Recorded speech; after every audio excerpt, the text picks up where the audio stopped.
And I think we're live. I'm just not seeing anything loading at the moment. Let me just tinker around here. Let's see. Mine says live.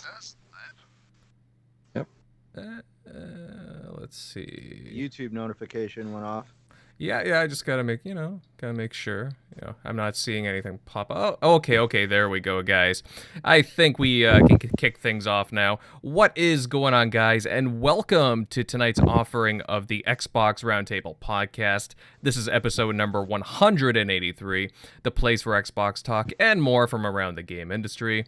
This is your host for the evening, Invader, and I'm really looking forward to talk about games. I mean, who doesn't, right? But over the past week, we've had a bunch of gameplay reveals and showcases for a number of high-profile games out there. As well, there's been talk about some DRM issues regarding Xbox Smart Delivery. We will definitely talk about that. Also, rumors and leaks regarding a new Nintendo Switch model. Will we see an update? Well, we'll dive right into that. But before we get into all of that good stuff, let me introduce everybody on tonight's panel. And with us tonight are two awesome fellas from the Gaming Beyond the Box podcast, a podcast which I have a lot of respect for, Wilmy Hood and all the bunch there. First up, we have with us ACS Husk. Hey, buddy, for your first time on the show, how's it going? Oh, it's going great. I mean, I have audio, so that counts for something, doesn't it? Yeah, got my beer. I'm finally fucking here. I don't know if you guys noticed, but I haven't even done one of our own podcasts in like 2 weeks. It's been madness with my move, so I'm excited to be able to sit down, bullshit about video games, and drink some fucking beer and hang out. Like, I'm absolutely pumped to be here. Not gonna lie. Yeah. No, hey, we've been trying to get you on for a while, and I know you've gone through some moving as of late. So, yeah, it's just great to have you on finally. And, yeah, we can just shoot the shit, talk about games, and, you know what? If you're inebriated at the end, then, it's just typical Husk, right? Yeah, exactly. Exactly, buddy. Next up here, we have with us, joining us again for the third time, I believe. Third, yeah, right. Our buddy, Dreadpool. Hey, what's new, man? Not much, I'm happy to be here. GBTV's here. We're going to double fist this show today, so, but yeah, it's always great to come back to shows that I've been a guest on before, but you guys are like family. I've known you guys for forever, so it doesn't feel like it's my third time. Oh, man, you're hitting me, like, deep in the feels there. Like, I don't know about the rest of the guys, but, man, that's just, it's hitting me right there. Big softy right here. Cupid's arrow. Well, I don't know if I go that far, buddy, but, I really appreciate it, but we got a lot to talk about. But of course, we will go on to the TXR regulars. A few guys missing in action, but hey, we got a few of the regulars here. Centurion, buddy, hey, what's happening, brother?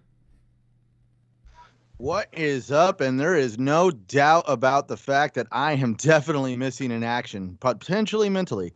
But man, it is a good Sunday night. We are here with our fellow brethren from the community, Mr. Dreadpool and Husk here. It's going to be an amazing show tonight. Yeah, without a doubt. You got that right, buddy. And to round this out, we got Shockley. Hey, buddy, how's my indie friend doing over there? Oh, pretty good. Finished the Mass Effect 1 finally, moved on to 2. And I will say, it might be blasphemous to say, but it's Mass Effect 2 is a better game all around.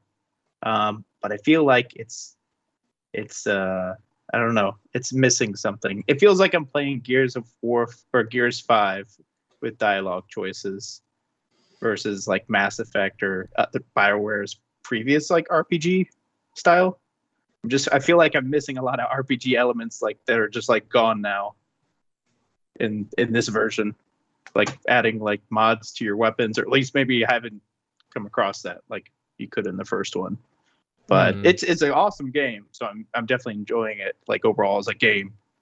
I think it's like when it's like DMC was cool that Ninja Gaiden or not Ninja Theory made, but it wasn't like a Devil May Cry. It didn't feel like Devil May Cry. It was a good game. So I don't know if it's that type of feeling I'm getting from it, but we'll see how it goes. But overall, yeah, I finished the first one. That was pretty sick, and I think I'm halfway in the second one now. So looking forward to finishing that series before I'll probably pick up Ratchet and Clank here soon. I think that comes out like next month, and we'll probably get some announcements here in a couple weeks with E3. So just trying to finish this trilogy before anything else starts dropping. I get too far behind this year. My backlog. Tell me about it, because like there's a lot of games that have been dropping in this time period right before E3, and man, the backlog. I already have a backlog as it is, and I just before the show started, I picked up Necromunda Hired Gun, the Warhammer 40K game, and I'm a huge Warhammer dork, so I can't wait to try that out. I'm probably gonna do a review on it and so on. And I was gonna say, is the game already active, or is it still in pre-order? It's still on pre-order. I think it comes out tomorrow, or like later tomorrow evening. I think the exact time is the actual digital unlock is May 31st, but the actual physical street date is June 1st. That's right. So yeah, my evening tomorrow is gonna be filled with that. I see a lot of people also playing Biomutant, which it's definitely on my to get list, because it looks like a cool little game. So, did you score it for $2? No, I missed that one. I missed that too. What? Buddy. Oh, there was like I don't know if it was an error, if they did it like on purpose for a short period of time to get people talking about it, but yeah, Wario64 retweeted it. It was like, I think it was like in the middle of the night, like 2 a.m. or something. And it was like up for like $2.99. People thought it was like, oh, that must be just the DLC. There's no way like they made that kind of an error. But I'm pretty sure it ended up it said standard edition when people checked their receipt. They got the $60 game for like $3. There was a little bit of a glitch going through the store over the past few days. There was one that popped up for me. I didn't take advantage of it, but when Microsoft switched over to sell 2K21, the standard edition for $9.99, whoever in their good judgment accidentally also hotkeyed in the Black Mamba edition, the Kobe Bryant edition. And that was $9.99. And there was a few people that I actually DM'd them real quick to let them know that mistake was there, because I actually went to check on it the next day, and they had actually halted all digital sales of the Black Mamba edition on the actual online store. That's funny. Yeah, I got it. Yeah, I got it. I even thought about it. I was like, I'm not buying this. Like, man, it's a $100 game for like $10. $10? Yeah, I'll do it. Yeah, but I sat there. I was like, nah, I'm not gonna do it. I don't play basketball enough to even justify throwing $10 at it.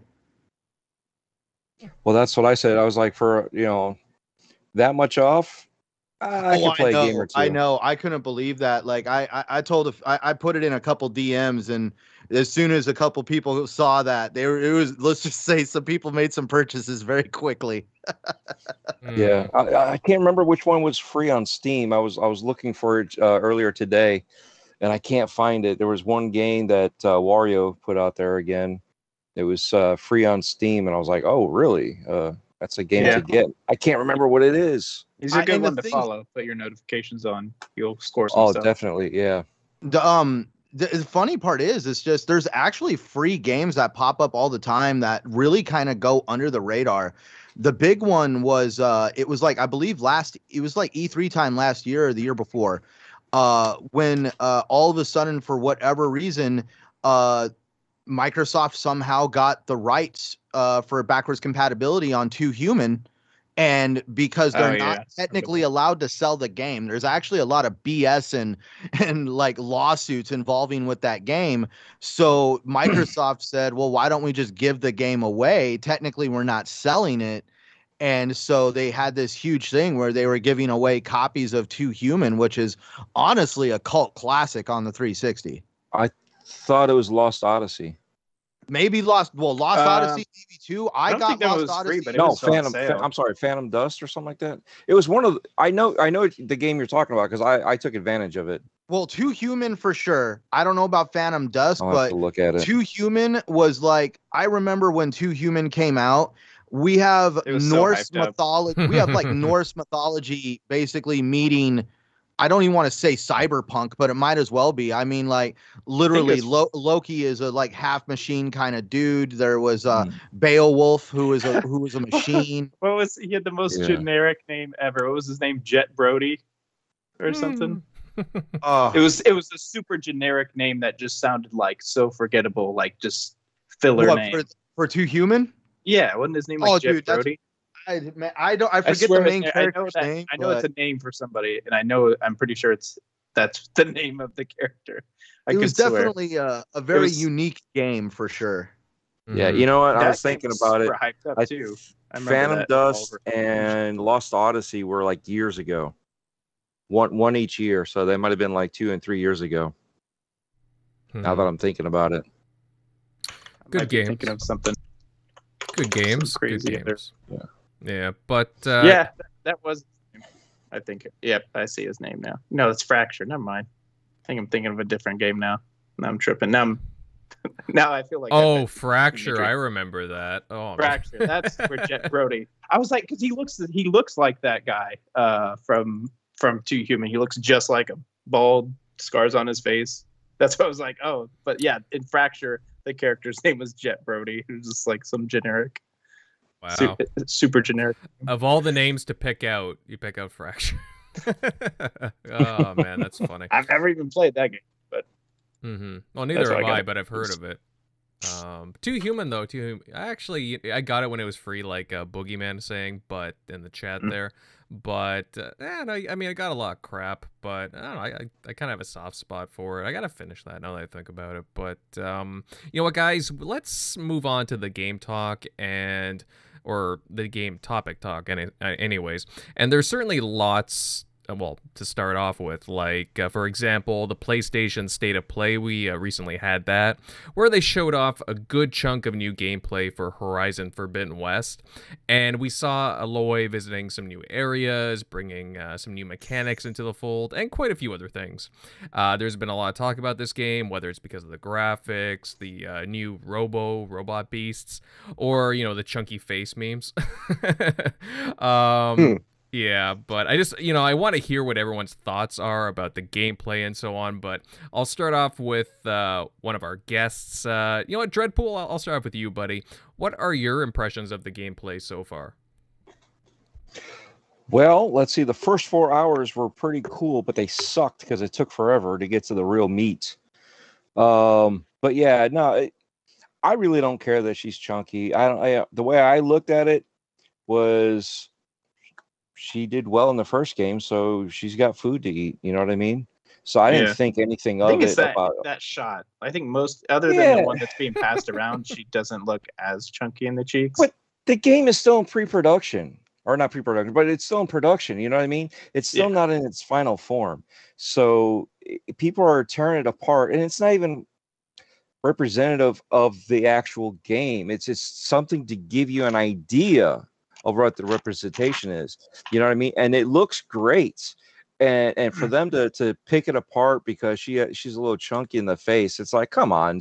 I mean, this is when you know you have nothing in your life to do.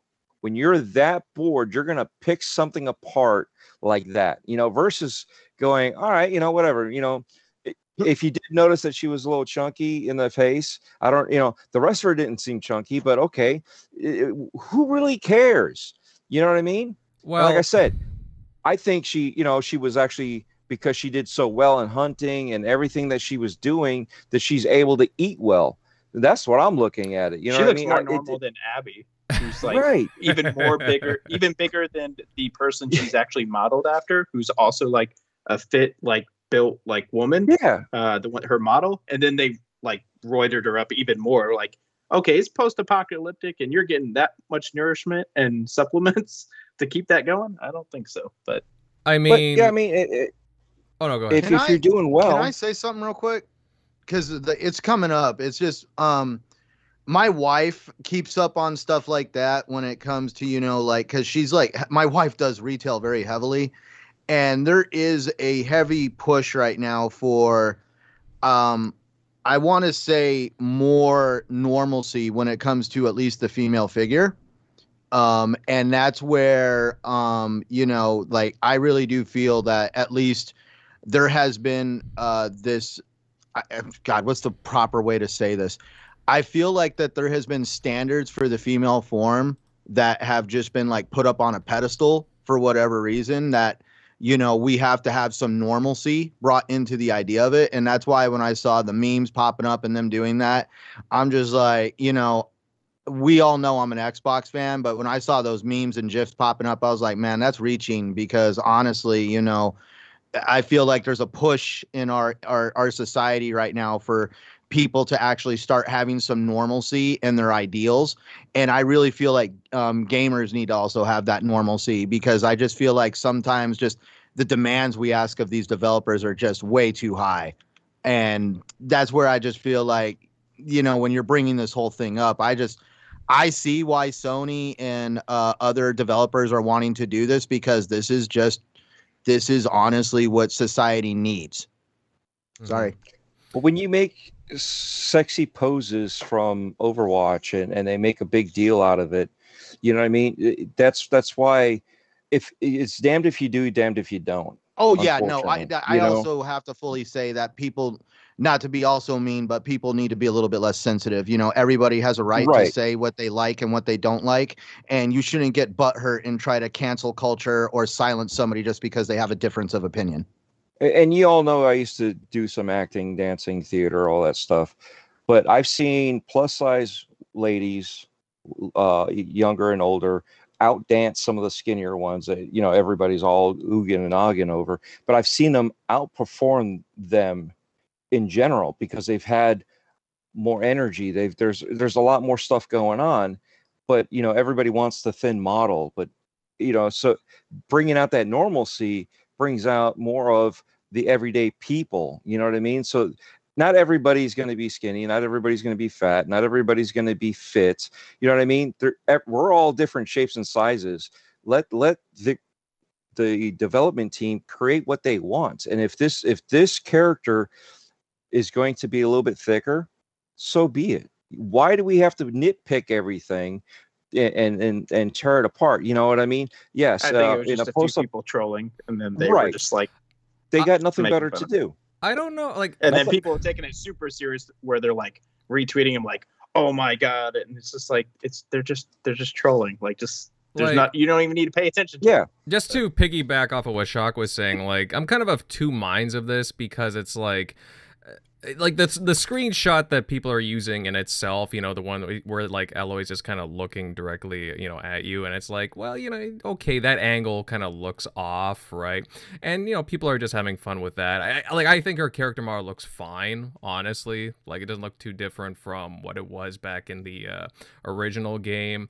And overall, the game looks great, but it's like, there was some trolling going on, obviously. I saw Showstopper make a little comment about it, how she kind of like has the same cheeks as of Chunk from, what was it, the Goonies, for example. I don't know, I just had like a little fun going with the truffle shuffle thing, like, but then like people are saying, oh, you're body shaming. It's like, well, no, I'm just making a little silly comment. It's a fictional character. It's a fictional character. Fictional character. Like, right, but there's a little bit of comedy there that you can have without actually being body shaming or being mean. Well, I'm not, though. Yeah, that's the thing. No, exactly. You're not. You're just being. You're being funny about it. You're not trying to downplay let's talk them about or some of push those them great. down. Let's talk about some of those great facial animations from the first game, where Eloy would be talking to somebody with like her jutting her teeth out, because for whatever reason the facial animations weren't working, and she's like trying to talk to somebody while pushing her teeth out, and it looked ridiculous. I don't know. That's where I feel like the wrong things are being called out on this game. The first game came out. It had some of the same animation issues as Mass Effect Andromeda, and of course, Mass Effect Andromeda got completely burned at the stake. And then one thing I like about, at least in this in this preview of the game. Has any of you actually seen some of the pop-in, at least from the slowed down? Just the ones that somebody pointed out, like the one on their fur, the like one on the the collar. fur and the grass. And that's where honestly I have to kind of like, because people are trying to use this as like ammunition, like, oh, look at the PlayStation SSD, it can't hold a flame to this, that, and the other because of all this pop-in.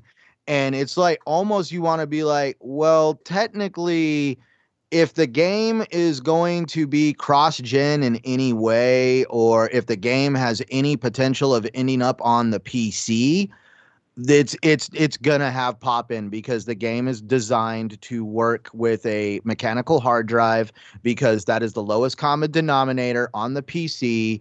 PC is now the lowest common denominator. That's right. You guys can take that to the And bank and cash it, and you Isn't guys this can game hold on to playing that. on the PS4 as well? it's also Exactly, yes, PS4, it is. so That's why. there's your That's why technically pop-in. that's the lowest common That's your lowest denominators common last denominator, generation yeah. Oh yeah, with those consoles. Jaguar And that's cores where, and- well, right now with the newer consoles on, lowest common denominator is anything that runs on a mechanical hard drive. And we've all seen the numbers that come off of Steam. 108 Dragons, Lemon over there showed me some of it.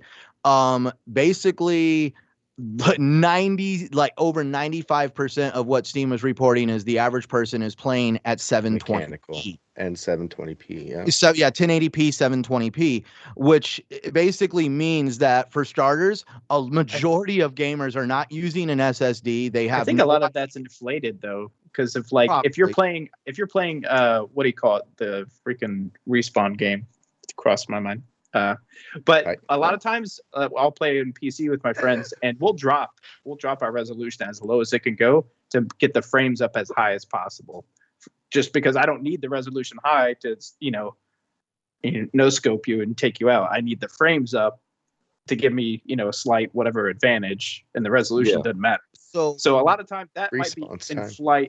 that might be inflating the numbers too, because there's a lot of people on PC Well, playing competitive. what I And was, not everybody lets them access their hardware info either. That's so true. think of how many people we don't know of.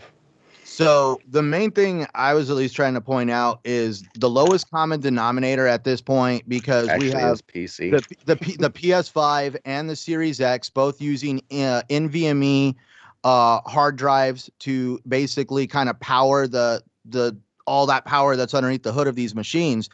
And PC has always been like this top shelf of like, we set the bar. But as soon as Microsoft and even PlayStation came out with these consoles, they set the bar. Because right now, minimum spec for most games involves a mechanical hard drive.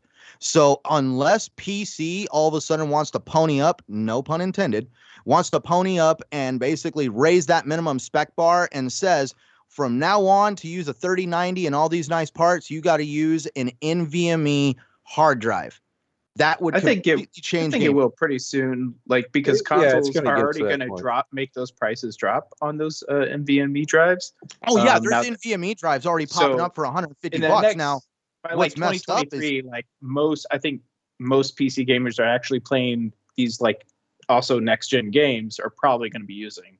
So then much you- hardware's on its way out the door right now. It's not even funny. Yeah. Like Oh, yeah. Nvidia is starting to finally discontinue support for hardware that should have fucking died ages ago.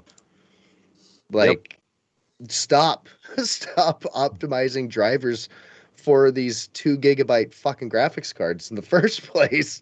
Like technology moves forward at the speed of damn light. Like, you can't hold on to this shit forever. Dude, the And minute as you the walk out of prices Best come Buy down, with they're a phone, good, it's yeah. outdated. Oh yeah. The only absolutely. thing I'd be worried about with this game, and if I had to put my money on it, I'd probably bet that it is going to be 60 frames. But Sony, for some reason, just with their first party games, not Returnal, not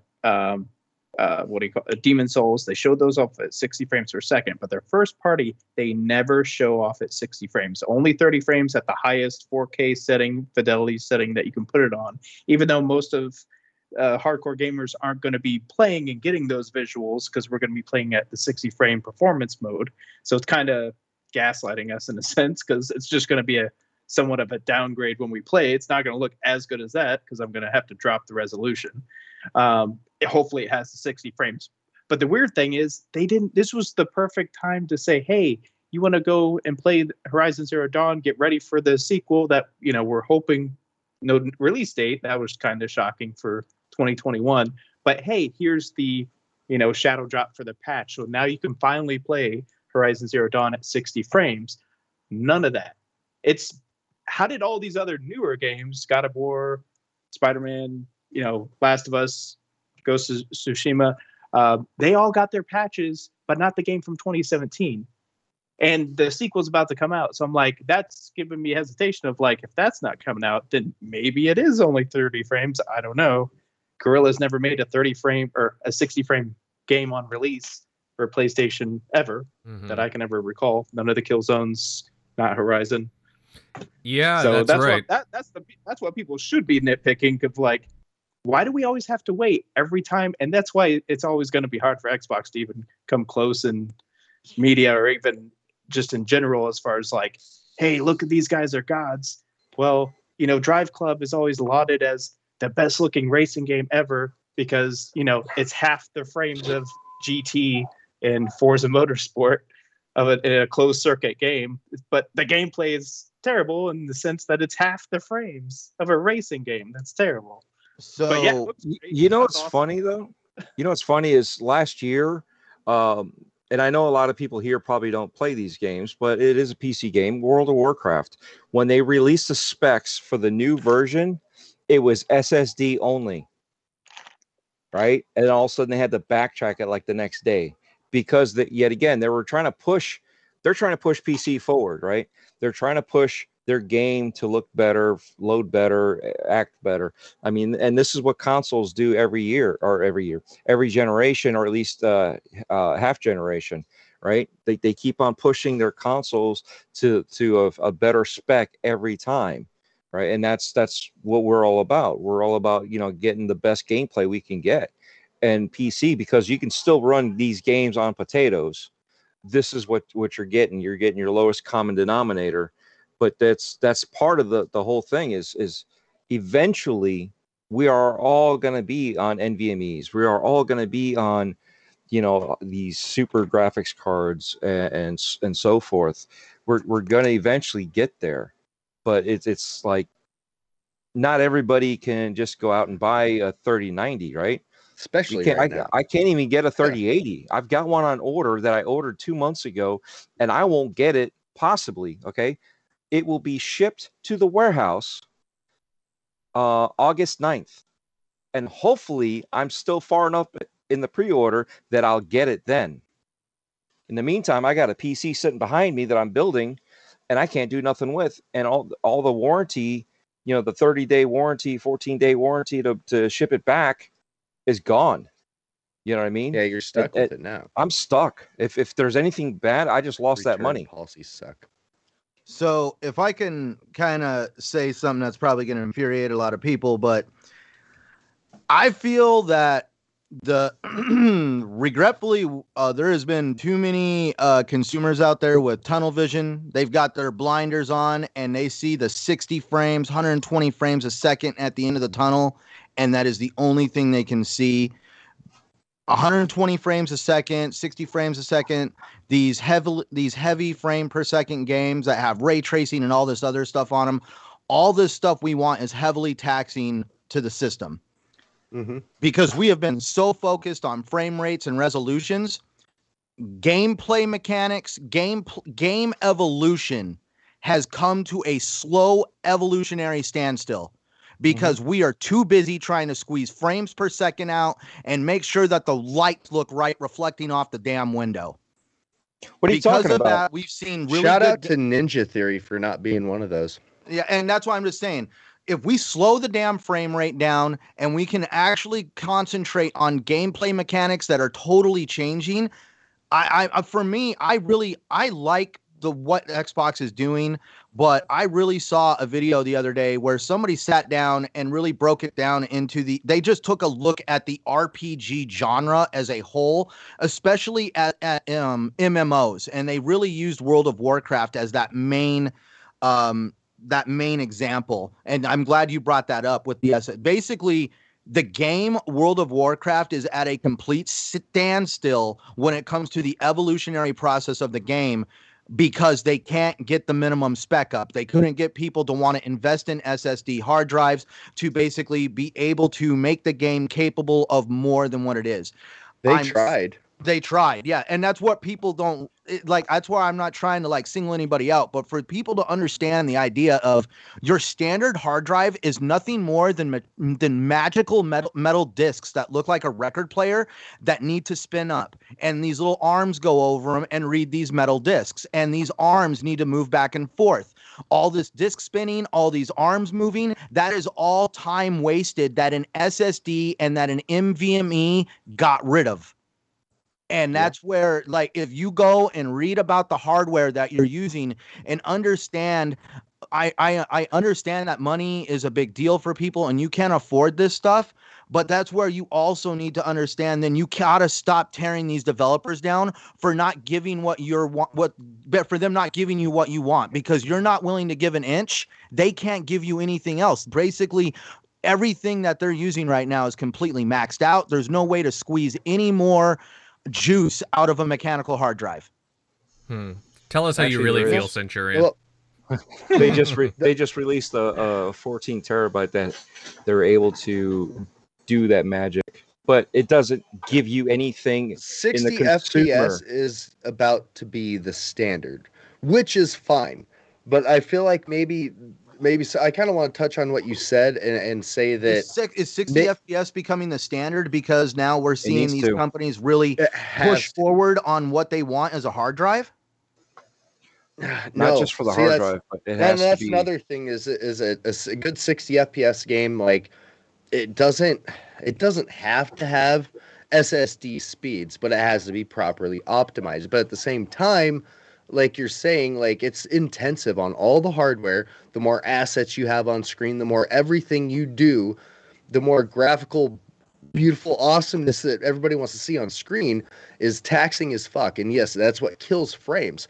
So it boils down to spending solid time on optimization and getting it as close as you can.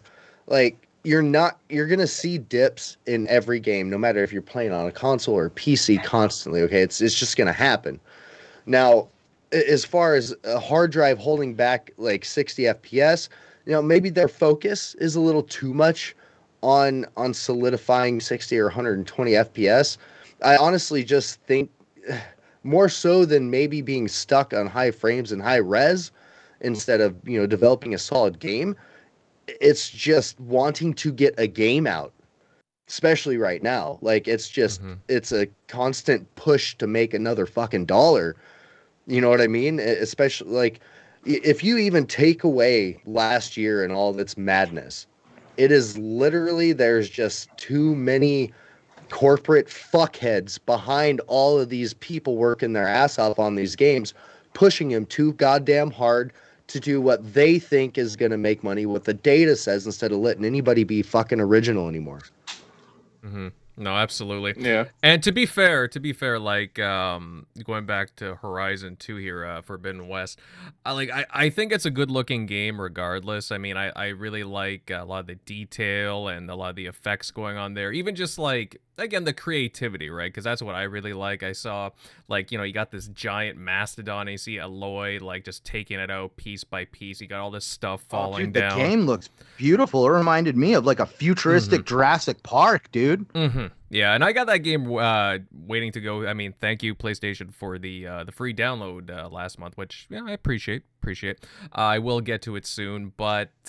You've never played the original? No, I have not. No. Well, see, here's what happened. There's this game called Breath of the Wild that dropped like a week later. So a lot of people, including myself, did not. I bought it, but I did not finish it. What, Zelda Breath of the Wild? Yeah, it dropped like a week later. Well, then maybe I'm a fraud because I puttered out on No, Zelda and I couldn't put Horizon down. What's funny is King David, he and I were talking probably about a couple months ago, and I had mentioned that I have a Switch and I have never played Breath of the Wild, and after a nice little heated conversation about not buying it or trying it out, I ended up going out and buying it. and it's actually pretty good. I played it for a good hour, and then after that, I haven't picked it up. And I like the game. It's just, there's just so many games. Mm-hmm. Exactly. I said in the first hour, like, this is the best Zelda game I've ever played. And then, like, weeks later, I was like, this is one of my least favorite Zelda games I've ever played.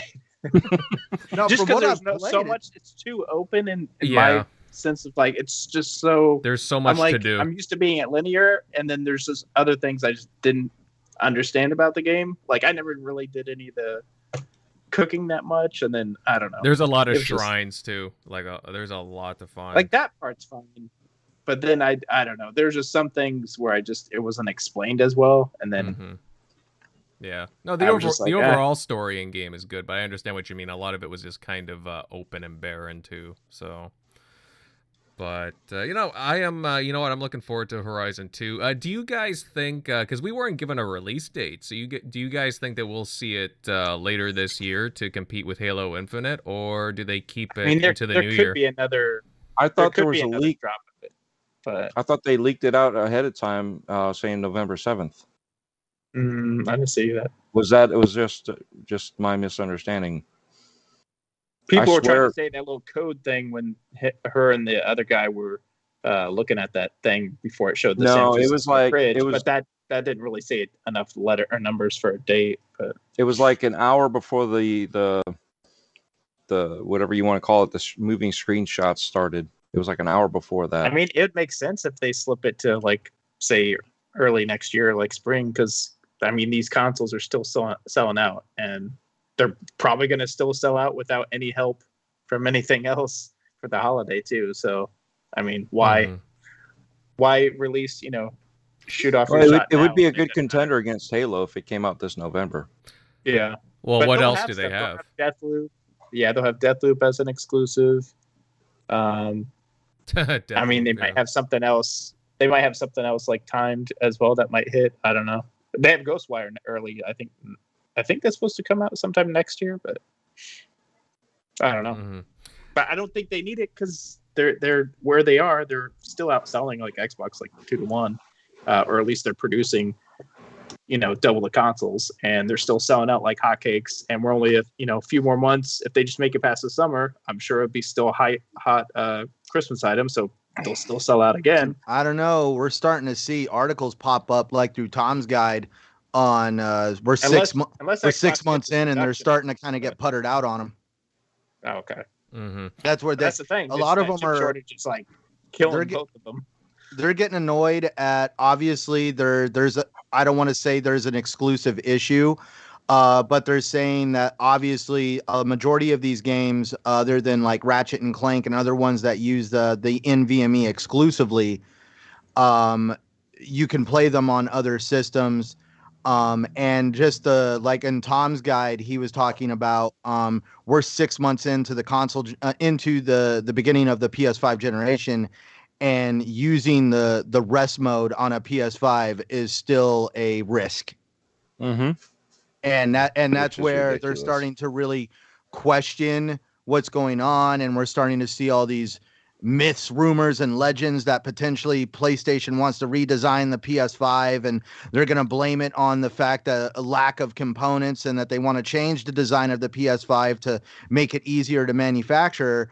And I'm just kind of in my mind like, then why did you spend money to put that component in there in the first place? You obviously found out there was a better way to do it, and probably found out there was a issue with your design, and you're just going to probably try to hide it. What happened is Sony fucking busted their nut before they even got it in. Oh yeah, that's what happened. They like that. They fired off way too early, and it's gonna show it at some point. I mean, we're already. I mean, there was rumors they were going to release in 2019, like their hardware was ready. So I mean, it makes sense that they'd be starting like plans of like what a slimmed down version. Kind of like they did with the PS4 when they released the Slim a few years. They jumped the damn gun. I just don't understand. I think it's funny. I don't think they're going to do anything. Business I think decisions. They're just going to maybe slim it down, cut down some of the costs. I think they're going to get rid of the liquid metal, and I think they're going to go with an actual legit vapor chamber. It would be Not smart to do. not like basically not try to faux a vapor chamber and put liquid metal on the thing, because I hear everybody make the liquid metal argument. The only thing is, it's like with liquid metal in the console, you now have a glass vial in the console, and we all know. I deal with the shipping industry on a daily basis. I literally see products that have the crap kicked out of them by delivery drivers that are just having a bad day.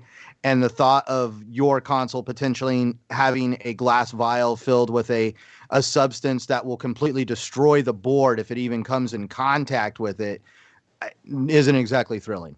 Here's another thing. Not only is liquid metal more expensive, it's too. You're talking about a few degrees Celsius, if you're lucky, compared to like a super high-end thermal paste that's going to cost less. Also, eventually, that liquid metal will start to eat through the heat sink. Yep. Like you, at some point, some kid's going to be firing up his used PS5 just happier than shit, and all of a sudden it's not going to turn on. Like it's going to give him that screen with whatever fucking wording, that black screen with whatever white wording I they could see want on definitely it. some used ones having maybe some issues down the line, like if they're not kept in a proper storage. Whereas like maybe if you have like a Series S or Series X, if they're kept in a, I don't know, hot car or something, like they might make it through, versus that liquid metal might, who knows, Liquid being in a metal shipping area, literally corrodes backstock. that shit. Like it happens, it eventually eats it away. So, You're talking years, but still, like you're not even thinking about longevity. You don't give a shit. That's did you see did anybody watch the gentleman, I believe it was Gamers Nexus, where he put the probes all over the PS5 measured the GDDR, I think it was the GDDR4 chip for the RAM down in the bottom of the console. And he said in normal ambient temperature, the chip is within a few degrees of what they call failure temperature. And even he questioned how this was possible. He's like, the only way Sony could probably do this is if they had a letter of, basically it's a letter that the manufacturer will give you that says that it's okay to use a part outside of their recommended outside of its specs. Yeah. Yeah. Oh, I just got to shout out 108 Dragons here for the $5 super chat. Thanks, buddy. Hold on, there isn't one Sony game they can challenge Halo at any point. That's the facts. That's blasphemy. We won't do that. LOL. Shout out to the panel. Oh, Lemon, always the comedian. Thanks, buddy. We appreciate the super chat. Hey, that's in all caps. You're supposed to yell that. What'd you guys think of Far Cry? Anybody see the footage for the trailer, gameplay? Some of the shots were looking pretty good. Like I was like, oh damn, that looks really good. And then some people did show shots of like, hey, look at this little radio in this room, and it looks kind of like low res. But there were definitely some pretty sick shots on that. But yeah, guys. I was paying too much attention to the guns and the weapons and the madness in the environment, honestly, to notice anything else. Well, yeah, well, that's the thing, guys, because, I guess we'll move on to Far Cry 6 now, and, like, that's another game that, again, it had a decent, like, showcase this past week amongst a whole bunch of other games. They showed off, like, the world, like, they showed off a whole bunch of stuff, the protagonists, villain, weapons, like Husk was going on about. There's a lot of interesting things here that we can go into detail about, but, like honestly, like Husk, like what was your favorite thing out of all that? Like the weapons? Did you see the Macarena gun? Oh, I don't even know where to start. Like there was, I don't know. It looks like it has potentially the widest range of weapons that a Far Cry game has had. Like you would think it would anyways, but it just, some guns looked like they didn't belong either at the same time, if that makes sense. Some looked old, some looked like something we've never seen. I think the biggest thing was, for me, was just the overall environment and the setting. Like, I had a word in my head earlier I was going to use to explain this, but the gunplay. I think It's all about the weapons. I haven't played a Far Cry since Primal, and that game had me super excited because it wasn't modern weapons. You know, it was all this super crazy old school caveman style shit, you know, and now this one's I don't know. I don't know. I'm gonna have to watch a trailer again 'cause it's fucking insane. Like I was just staring at it empty. Just space the fuck off. My wife tried to talk to me like 4 times. Well, there's a lot of like I was just lost. There's a lot of homemade I was weapons, just I guess you staring could at say, like the thrower, like everything just looks like it's all The patched flamethrower. together. Did you see how far that thing shoots? The flames, how far they come out of it? Yeah, it's crazy. Fucking insane.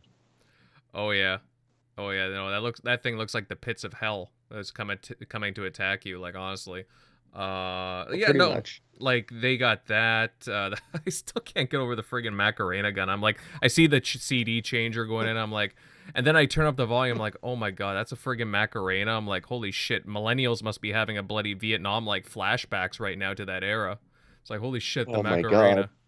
You know? Yeah. Oh man. So no. Yeah, I gotta Vomit.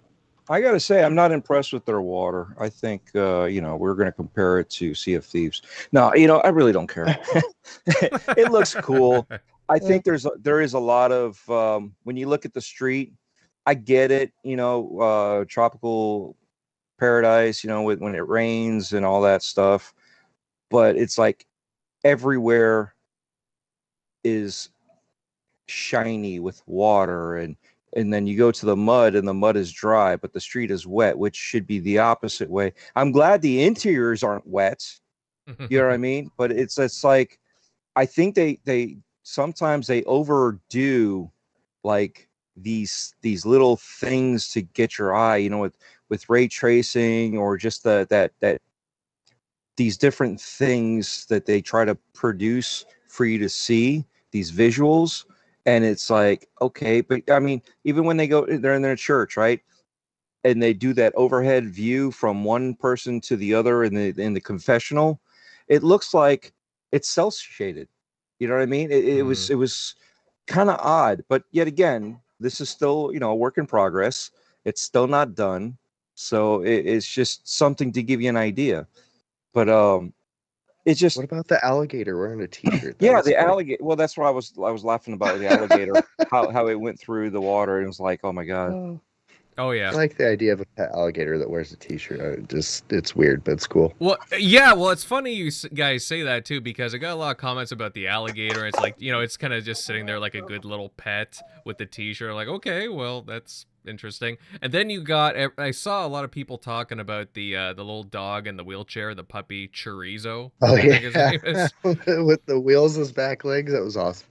Like, I mean, we've seen him before, right? And it's like, everybody's like, oh, cute. Like, he looks like the, good boy, right? And apparently, from what I'm hearing, I don't know if this is true, but apparently you can use him to attack like people's nuts and stuff. Like, oh my god. I don't know if that's true, but I mean, I think that'd be pretty funny.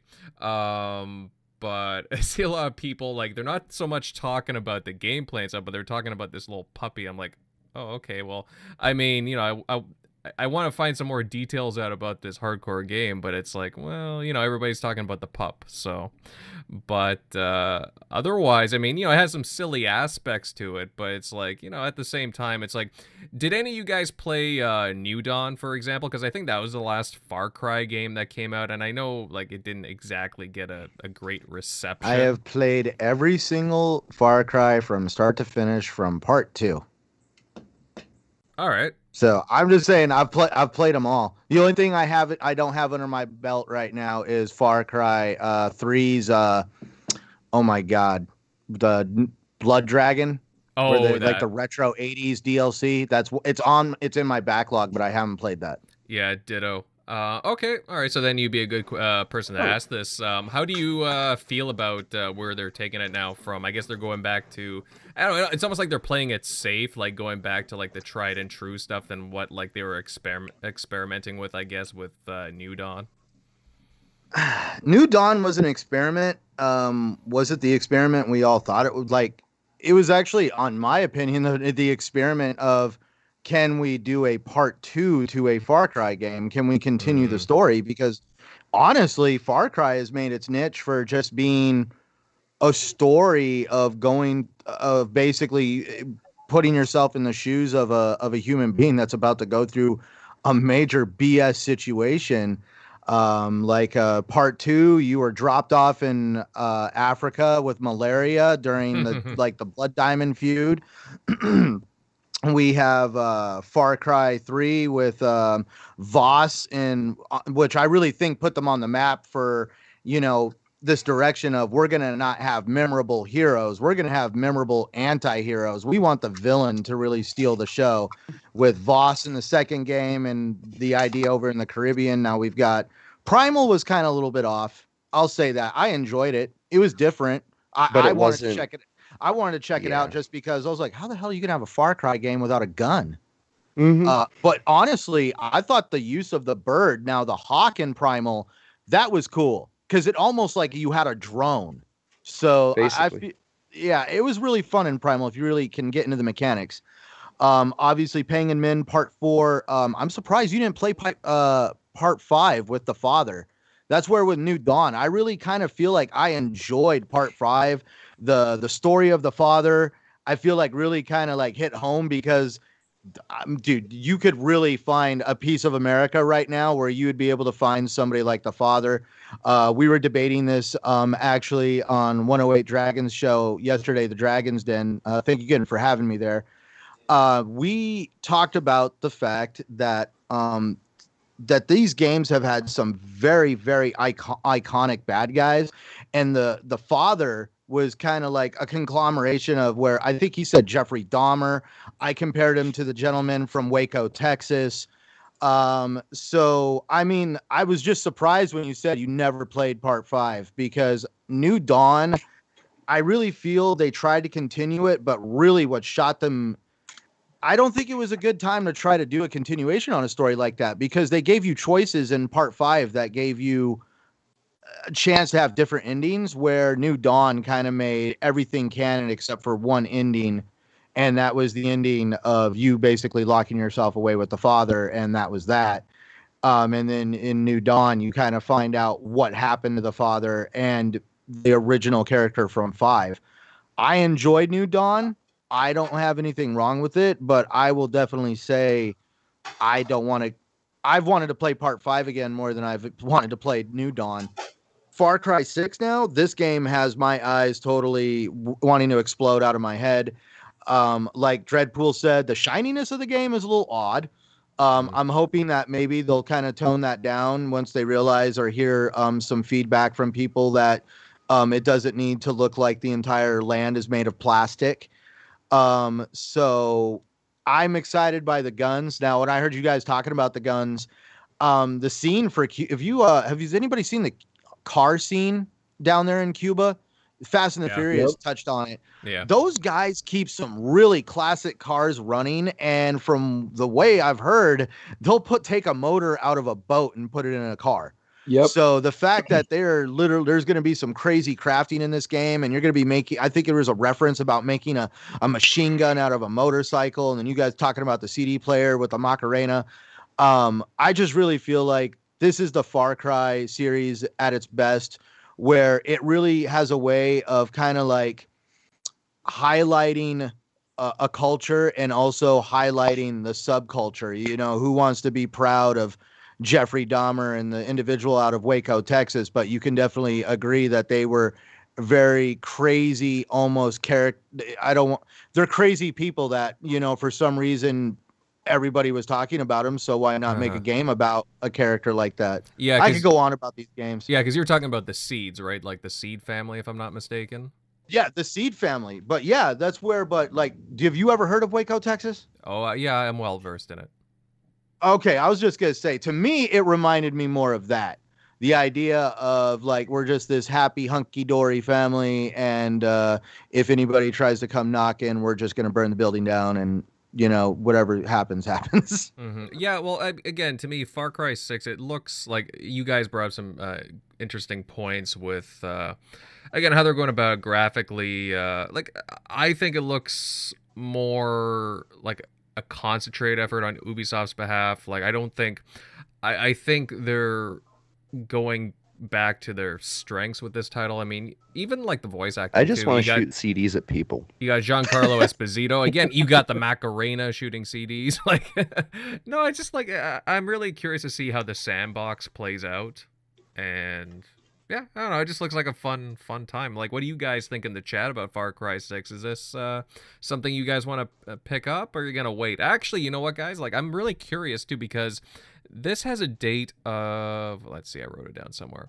I believe it's October 7th, which, I mean, there's a lot of games that are probably going to fall within that time period too. I'm kind of wondering if this will even be chased. Like, I'm wondering if they're going to move it or what. I mean, who knows? But I was actually kind of hoping that they would have it as 3 players, so that way we can go down there as the oh man, I just lost the name of the movie. The Three Amigos. That way we could do the Macarena together. Martin Short. hey, you never know. There could be an Easter egg in there with like either like some kind of Macarena Easter egg or a Three Amigos Steve Easter Martin. egg. Yeah. Yeah. Is so that Chevy Chase and Martin Short. Martin Short. Yep. Oh, Yeah, God, you're from very good. your Canadian friend. yeah. Well, I mean, I don't know him personally, Shock. I mean, not all Canadians know each other personally. Just saying. But Hey? no, I'm just like, Anybody remember him in his show where he wore a fat suit? What was it called? Glick?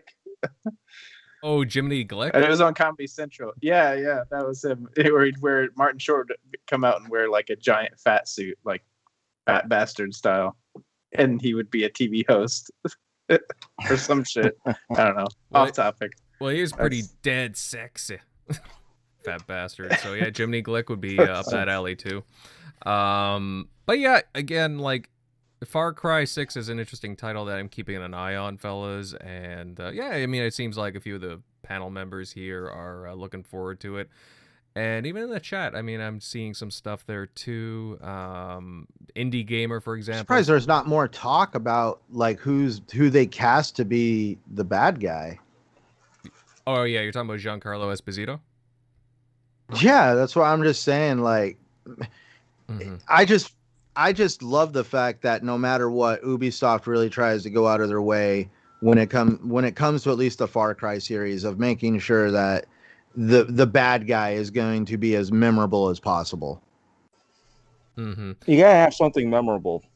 So if your character that you're portraying is not that memorable, you might as well have the bad guy do it. Well, that's why Far Cry. I had argued this. I was in the chat on the Green Pass Gaming, and they had a chat about this, obviously, and that's why Far Cry 3 sticks out a lot to people, because you had Vosh, and Vosh was a very memorable character for, well, a few different reasons. But in Far Cry, there's always this. There's all these like allusions to morality and whatnot. 4 kind of went the extreme with what's his name, Pagan Min, I believe his name. Like, he very, very diabolical character. 5. If you got into the story of part 4 and you find out why Pagan Min was doing what he was doing in the first place, like you actually read the journals and stuff, you almost at the end of it feel sorry for Pagan Min. Well, it didn't I mean, he was the guy like that was killing. Like, didn't he kill his own guard like right at the beginning of the game or something? If I recall. Well, yeah, because he was just like, he's like, I told you to stop the bus, not shoot the bus. There is a distinct difference between stop and shoot. And that's where he all of a sudden just pulls a knife and just shanks that guy down. And then he just looks at you, he's like, I am so sorry you had to see that. And it's like, dude, this guy's out of his mind. Mm-hmm. But that's what I mean. Like, at least like they do have these really memorable characters. The Seeds, they were memorable in their own ways too. That's why like some of the actor they got to play the father. Did you ever see him like in the photo shoot when they actually took photos of him? I don't believe so. No. If you ever get time, go and look at the photos of the guy that they basically got to do the father, and they they did an actual photo shoot with him, a real life, like, you know how on the front cover of Far Cry 5, there's the father standing at the table and all the other seeds are at the table with them. Yes. So they had him stand at the table, and they went and found other lookalikes to look like the seeds. And they took this actual photo of him standing at the table to make it look like the game cover. And he looks dead on like the father. Mm-hmm. Actually, Far Cry 5 is on sale right now. I think the gold edition. Should I pick it up, Centurion, for like $20? Oh, dude, there is more than enough time. That's why I'm surprised. We're all talking about the Macarena. If anybody here's played Far Cry 5, we all remember that time when we drove out in the sticks and we had to turn on the song Sexual Healing for a bull out in the middle of the sticks. You had a request from the bartender to retrieve blue Rocky Mountain oysters, and there's only one way to make them blue. Really? I had no idea. Yep. You drive out in the middle of the sticks, you throw on a good sexual healing song and let nature take its course. And in the middle of it, you had to walk up with a gun and pretty much end the fun. All right. That's where I was just like, man, the people who cook up Far Cry games are a different breed. I mean, something like that, you should have had the knife out. Dude, I'm not going to take on a bull with a knife. No, just pull out the 44, one shot, done.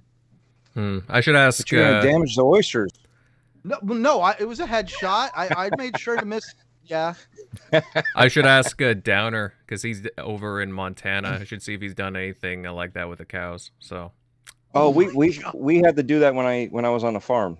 You had to get the rubber band. And you get this machine that stretches out the rubber band, and you got to make sure that everything's down low, and then you let go of it, and it clasps it, and then what it does is it's so tight it cuts off the blood circulation. Eventually, you hear ding ding.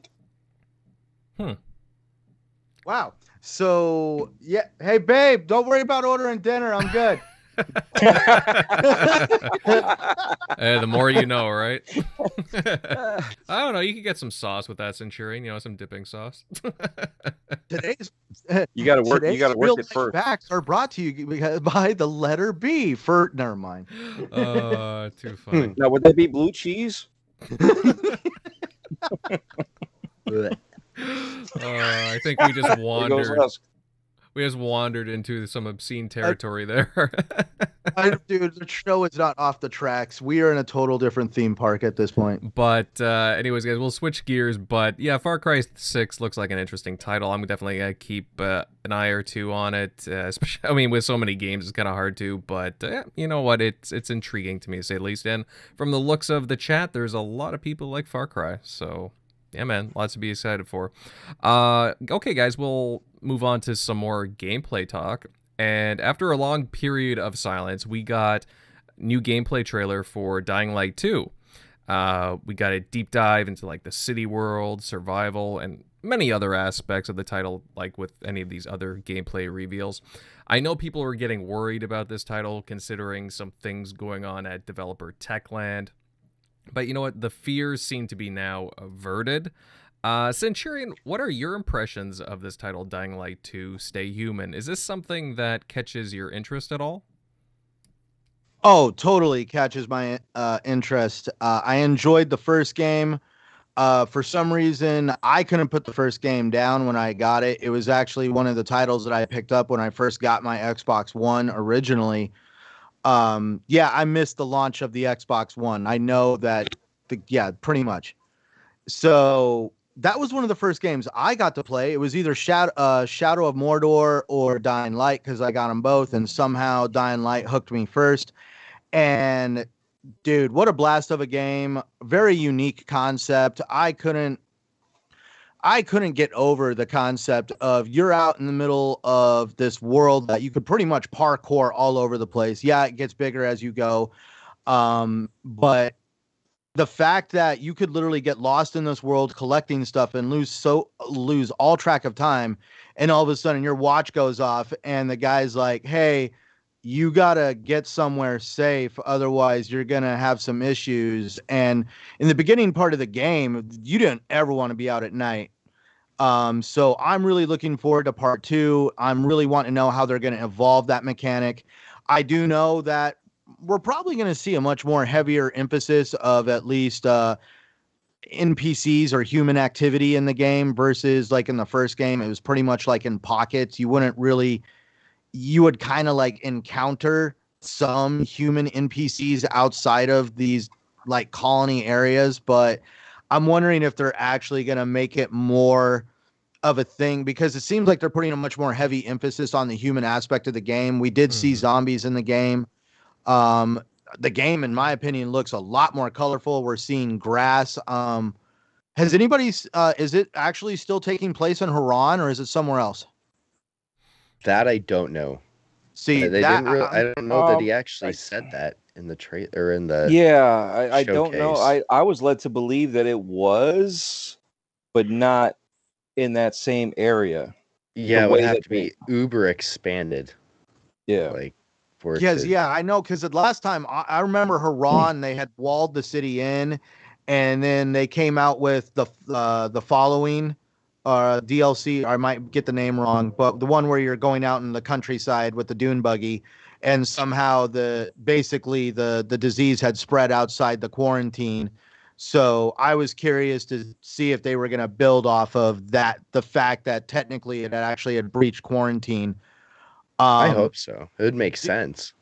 I could say I have a few friends that are close to me that skipped the first game altogether. And then I got his kid to play the first game with me, some co-op, and we had a great time. And he actually went and played the first game and had a great time with it.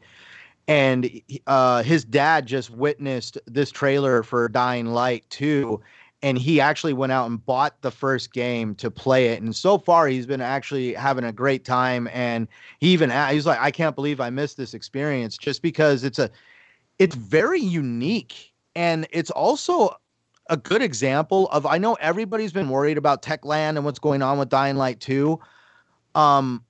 If any of the developers from the first game have been involved in the second game, they have constantly released DLC over the years, over an entire generation for one game, for Dying Light. It's insane, right? Right. And and some of it they've asked money for, other times they didn't. When they came out with the following DLC, they didn't have to include that in the season pass, but they did. They said, you know what? It's been years, but we're just going to include it with the season pass of the game, and anybody with the season pass gets this DLC. And dude, that meant the world to me, to all of a sudden just read a news article about a game that you had played and beat and was basically shelved, all of a sudden has more value again, and you completely pull it out and start playing it again. Oh, what was that? One and done? Oh, wait, no, I guess not, huh? Right. Yeah, that game's definitely not a one and done. You know, I'm that's about what to pick it back up again, honestly. Yeah, that's- play through and you it can play for, it like, different my third ways. That's what time. happens when you support the developers, and the developers support their games. Mm-hmm. Yeah, And it's that's a two-way street, and a lot of people Right. forget that. See, and here's the funny thing, right? Anybody remember the island of Panay or Palanai, or the Banoi Archipelago? Okay, all right. History lesson. My favorite game, all right, sets of games technically, is Dead Island and Dead Island Riptide. Ooh, That Dead is the Island. predecessor to Dying Light. Oh yeah. Okay, Dead I Island actually 2 picked those up has and I nothing to played do them. with these guys. All right, so don't look at Dead Island 2 or any of that crap. But the first two is Dead Island and Dead Island Riptide, right? So it's 1 and 1.5. Okay, that is the predecessor to Dying Light. That was awesome. Dying Light was awesome, and it's just cool to see how they've transitioned. And now you look at how Dead Island 2, or I'm sorry, Dying Light 2 is. They've built even bigger, right? They went from a small island and you had your sections, and now they went bigger. And I bought it on the 360, and I even bought the collector's edition on the Xbox One, right? So I mean, same game. I didn't care. It was just that good. I bought it again. And the same thing here. This is going to be, I'm just interested on how the factions work, because if you help one faction, it screws over another faction. So you gotta figure out your strategy when it comes to all this. So it's not just how it was before. There's a little bit more strategy when it comes to this game. So, and that's the intriguing part of where do you accidentally screw up? You know what I mean? See, Who do you help? that's what's got me so. I want it right now because I just want to see how your interactions with the AI actually affect the world around you. That's the Right. most intriguing part about this game. It's a huge leap forward in that sense. And in the end, we're all going to be playing a different game, Mm-hmm. You see, which is the cool part. Completely 'Cause different. I haven't played the first game, but I mean, I've heard a lot of really good things about the game, especially like you guys You were. play it, please. Oh, definitely. I Well, even paid full price for the following because it was on sale. It made more sense to buy the full version of the following than just the DLC at the time. You know, so you guys know me. I look for all those sales on the older games. Even though I already had it, it was cheaper to buy the following versus just to buy the So expansion. we remember when Dying Light first came out was pretty much close to the beginning of the generation for the Xbox One and PS4. And the idea of season pass, because we were all starting to get on that DRM train, like, oh, we don't want to be locked down to a digital platform, blah, blah, blah. We all know that argument. And the idea of the season pass in games, because we went from buying DLC and DLC upgrades to all of a sudden they're wanting this season pass thing. And everybody was completely cautious of this concept of season pass. What am I getting? What am I not getting? And I just know I loved Dying Light enough to just basically get rid of my own trepidations over DRM and season passes and all that stuff. And I was like, no, this game is awesome. I want to see what this game has to offer. And when I put down for that season pass, and then all of a sudden you got like the blueprints for some of the, in my opinion, the funner weapons of the game. I'm not trying to say it's pay to win, but you know, when you get a hold of a weapon that you just can't put down, you're using it on everything in the game. So, can I bring something up that I don't feel like enough people talk about when this game comes up? What the fuck are they gonna do with multiplayer? That shit was fun. Like yeah. that was like the most underrated part of that game. Like, What was it called it's again? like Be the what? Oh, Be the God damn it. Be the lurker or something like that. something like it's like Because you weren't your typical zombie. You were the ones that only come out at night that can like unlock their jaw that has like the Yes. tentacle thing that comes out of their face. yeah, and you could leap like so goddamn far. Like it was fun. It was 1 versus 4 or whatever it was. Like It kind of The- like reminded you of Evolve. a little bit, yes. But and that's the thing. I'm wondering if Evolve didn't get some inspiration from that fucking mode. I'm trying to think that maybe that new one coming out, Back for Blood, it might even have some inspiration because some of the new zombies kind of look very similar now that I think about it. Oh, Yeah. No, but it was so damn fun. Like I said, probably the most underrated part of the original Dying Light was that weird, fun multiplayer versus mode. See, and I'm more into the campaign. You know, I want co-op. You know, for Oh, yeah, me campaign. too. I like to strategize with my friends and you know team up and stuff like that. I mean, multiplayer is great when you know one versus whoever and stuff like that. But I actually get more enjoyment out of playing with my friends versus you know against my friends. You know what I mean? It just depends on the game and how smooth it works. But I mean, there's certain times you're like, you know, you son of a, and it's like, you know, you run into that same friend, and sometimes you're that friend, right? You're dominating everybody. It just depends on how fun it can be with the different skill levels of players. We'll see. You And know, I think that's that's why I about liked the co-op. multiplayer, because I always played by myself. You know, as whatever the infected was, they made you play as. Mm-hmm. And it was just me fucking 4 other people up. Like, I don't know. I think that's why I liked it so much. It was a total change of pace. well, that's cool that they did that free update for that. I mean, that's you know, that's kind of, it's really nice when developers do that. You know, giving more back to the Well, it was beyond free. It was like you played a game, you beat it, it was shelved, you know, it was a game that went in the back of your mind going, that was a really great game. It has replay value. And then all of a sudden you open your phone up one day and here's this article like Techland is going to release this just pretty much giant, massive DLC for the game that's going to completely expand off of it. And I couldn't wait for that to come out fast enough. Yeah, it was like a year and a half later, right? It wasn't even a year. Yeah, it was more than nowhere. It was way after the game had launched. Like, I mean, you didn't see it coming, or at least I didn't. I don't think anybody did. I think from what I recall, even with my friends, it was like, I didn't even know they were working on this. Did you know they just actually recently released another DLC for Dying Light, the first one, actually very recently? Yeah, I know they announced that they were doing some sort of complete edition. Well, no, so they did a complete edition, but no, the DLC I'm talking about is, don't ask me why. It was kind of like a mode that they wanted to put in. So you can actually buy it right now. They put an arcade machine in the bottom of the main base in the first part of the city you're in when you first start the game. And you basically start playing this arcade and it takes you to this mode of the game where it's like the old school, like, I don't want to say Doom, but where you would go down the hallways in the castle and you'd fight skeletons. Like, I want to say like maybe old school like that, because like it showed like skeletons and like armor with swords, and like it didn't have. It was like it all of a sudden went medieval. It had like a medieval mode. What's that game? Oh shit! I just remembered what the multiplayer was. You actually invaded other people's games as an infected. It was Being a Zombie. That's what it was called.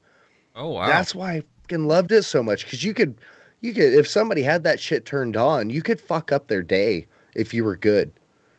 Wow. That's what it was. Like, you could literally turn that on, and someone could invade your game at night and just fuck you up. Yeah. If they were good infected, it was like, it was a risk, but it was intense. Sorry, I didn't mean to interrupt. I just remembered. Oh, that's cool. I didn't even know. Made it so fun. I didn't even know. Yeah, about you that. could invade someone's campaign. Oh, I'm all about invading, so that's pretty cool. I think the best game that I enjoyed that with was like when I played the first Watch Dogs. And like you'd be like, there's like a voyeur part of it where you could enter their game and you'd have to like tail them, but not make them think that you look different than any other NPC. Like, so you'd have to like walk the same as NPCs, and then it would just be hilarious. It'd be like, wait, something's off. That car is moving like really weird. And it's like, you'd have to spot them. And then if you take them out before that, you kind of get points, or if they get something on you or track you. I thought that was pretty cool, because you wouldn't know when they're following you or spying on you. So on the Dying Light YouTube channel, the launch trailer for the Hell Raid DLC is August 13th of 2020.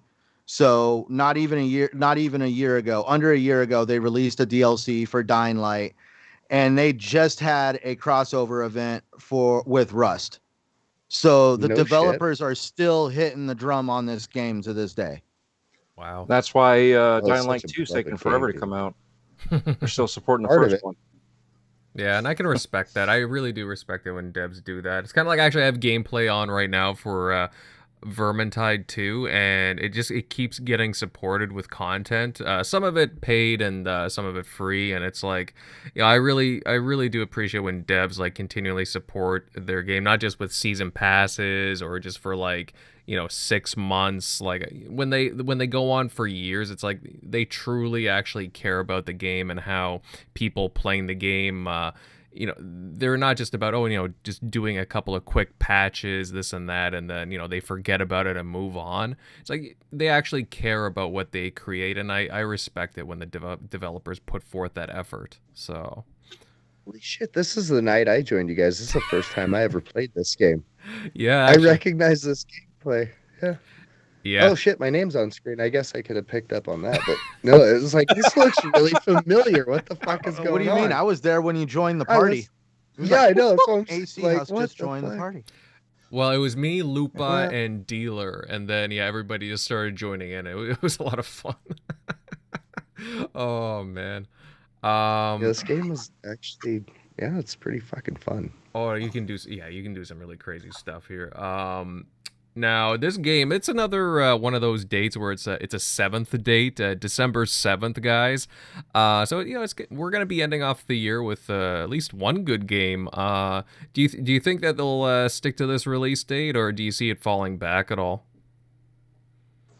Dude, I'm curious on I'm this okay. release date situation with all these games. If it falls back, I'm okay with it.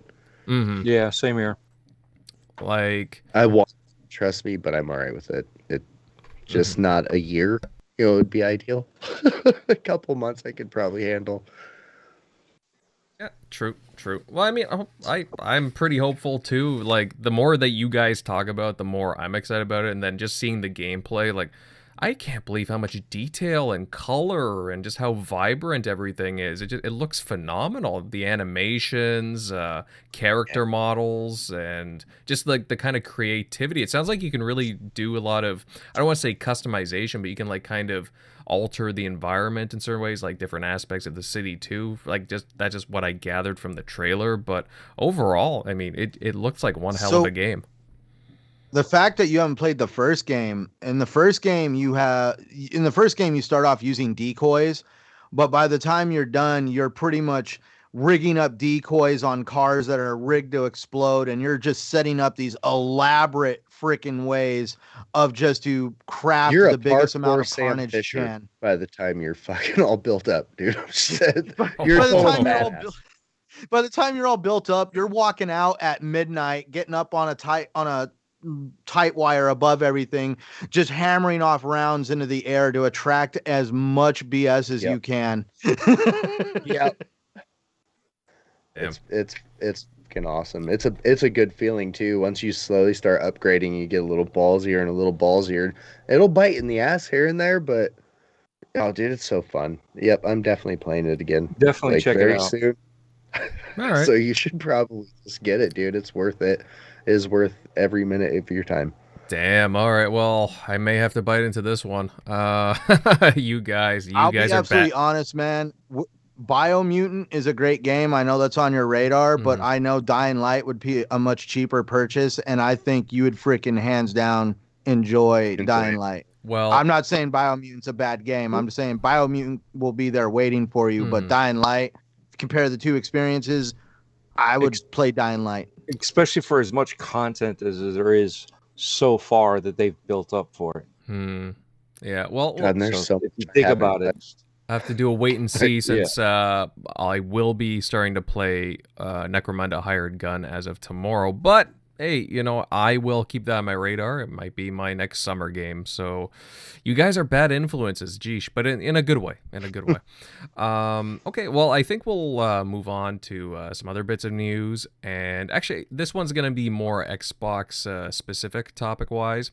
And there appears to be an issue popping up with some Xbox One and Smart Delivery titles where the games just... I don't know, they won't run on the console if it isn't connected to the internet. Shockley, my friend, I know that this is something that you were rather keen on looking into. What do you think of this apparent DRM issue? Yeah, I did. I follow MVG, who did the a video that everybody was talking about. And he does really good work. At first, I thought, and some of it I did test because where he did say, you have to set it to home console, and even that didn't work. I didn't have any problems with Ori, Will-O-the-Wisp, and Resident Evil 2 that he couldn't get starting digitally. When I set it to home console, I had no issue because I knew he had a Xbox Series S, so I knew that was like his home console. So I knew that was probably some of the reasons he was having some issues because he just got the Series X. So he started trying to play that, and then it's saying, hey, well, you don't own this digitally, like some of this content, if you're not connected to the internet for us to verify it. So you have to have your console set to home console, and it usually fixes a lot of those issues. But I did find it interesting. I did actually pick up Rise of the Tomb Raider, the one he tried, Xbox One game, and the Smart Delivery game, Hitman 3. which is basically still an Xbox One game. Now, they both installed fine, but there is something odd that you have to do, and it does like an online check to see like, hey, is it the best version? And it will ask you that, and you can still set your console offline to like make it not force you to download the 30 gig patch or whatever it is. But it has to use, before you start it, after you do an install, before you start that game, you have to, just for 2 seconds, connect to the internet, just for it to like, for some reason, authenticate backwards compatibility on Xbox One games playing on Series X. So unfortunately, it seems like I haven't tried any other Xbox One games, but it seems like at least for that first time, and I even did it twice just to see like, hey, maybe if it was just that one time with that game on your console. But no, it's, you have to, for like 2 seconds, just, touch base with the internet. And once you do that, you're good. Because then you can just go offline and you're not going to have any trouble unless you like delete the game and try to reinstall it again. But it is kind of odd. Microsoft went with backwards compatibility almost like the 360 way, is in the sense that you have to connect to the internet to play Xbox One games, at least those two that so far that we tested, before you can actually play them. So I felt that was kind of an odd choice. So it's definitely something they should address. I feel like they could easily fix that. I think that's just kind of a oversight on their part, that they could fix it in a software issue. Now the whole issue of like, hey, if your console ever has to restart itself, you have to, when you set up your console like we all did, you have to connect to the internet. So hopefully they address that too. That's what everybody else's gripe is. I'd say my biggest gripe is if you want to play another two player, if I want to play with one of my friends that comes over with fighting game, a second player, I have to have them, if they don't have an account, I have to like make up an account and make up an email and make up like an Xbox Live account separate just to play 2-player on the same console, which is kind of dumb. So that's my 2 cents. Yeah. I did test that out. I thought it was just the home console issue that fixed most things, but the physical disc, you have to have, at least for those 2 games, you have to connect to the internet for like 2 seconds just to authenticate them, I guess. That's but so weird. It makes me wonder if there's some kind of publisher issue with that. Like, built into, is there something they can't get past with on the disc itself? That's what I'm thinking. Yeah. It's something that was on the disc that's lacking. That's fine. Yeah, DMC 5.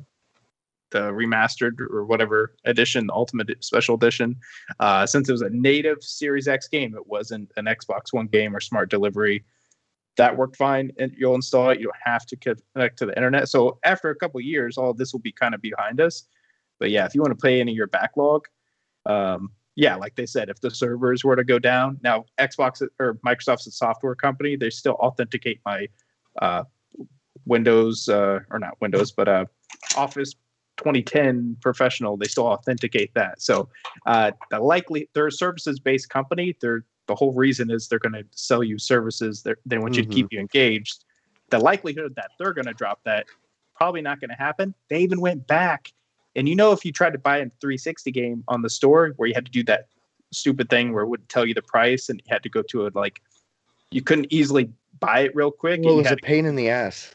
Yeah, but now they've integrated it into the Windows Store, so now you can just buy the games right off the store, and it's quick and easy, just like you're paying for any other game. So they went back and actually ported those games into the Windows Store. So unless the Windows Store and there's no store on Windows anymore, unless that goes away, you're probably not going to have any issues like getting access to your games.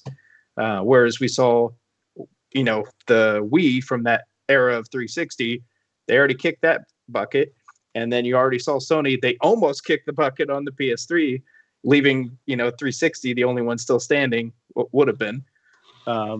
So I mean, Microsoft's at least the safer in that area, but yeah, it's still kind of something they should address. But I wonder how the hell you get past that. Like, think about it, when your console's offline, how do you can't check anything, but you should be able to just put a game in and play it with no updates, no nothing. It's weird that they have it's something it's some part of the OS on the console itself preventing it, I think it's the way they or chose on to the go about disc. Like it's backwards only compatibility. Yeah, it's it's weird. between the series and the one and all that with when it comes to all that, because back in 2013 I got rid of my internet, and when I did get my Xbox, I went to my friend's house, plugged it up so I can get the day one patch, but I didn't have any issues loading the games on there. And this is, like I said, the OG one console in The 2013. VCR. Yeah, the VCR when it launched. I was able to do that, set my home console, do the games that I needed. And after that, I had no issues because it was my home console. So it's obviously something between the one and previous going on to the series. So something with the series consoles is not catching that right, that they need a fix. You know what I mean? And um, Shock brought up the whole second player thing, and I think that's bullshit too. You should be able to just have a second unknown player just It's to been be able to 20 get on minutes there. You trying to shouldn't do have, that. yeah, you shouldn't have to sit there. Well, I mean, my brother-in-law's over here, right? And we ended up playing. Finally, I got a chance to play A Way Out, right? Mm-hmm. He's playing on my daughter's account because I didn't feel like going through and setting him up. He's a PlayStation guy, but we still play games. We don't care. He's a PlayStation guy. I'm an Xbox guy. You know what I mean? We play games. We talk. We interact. And he's like, hey, let's play a game together. And I was like, well, this is what I got. He's like, oh, I was playing it before with my wife, and it's great. We haven't finished it. And I was like, well, you want to play it again? And we played through and we beat it. We had a great time. But it was like, all right, we got to set you up an account, or I can give you access to my daughter's account, and then we'll just play like that.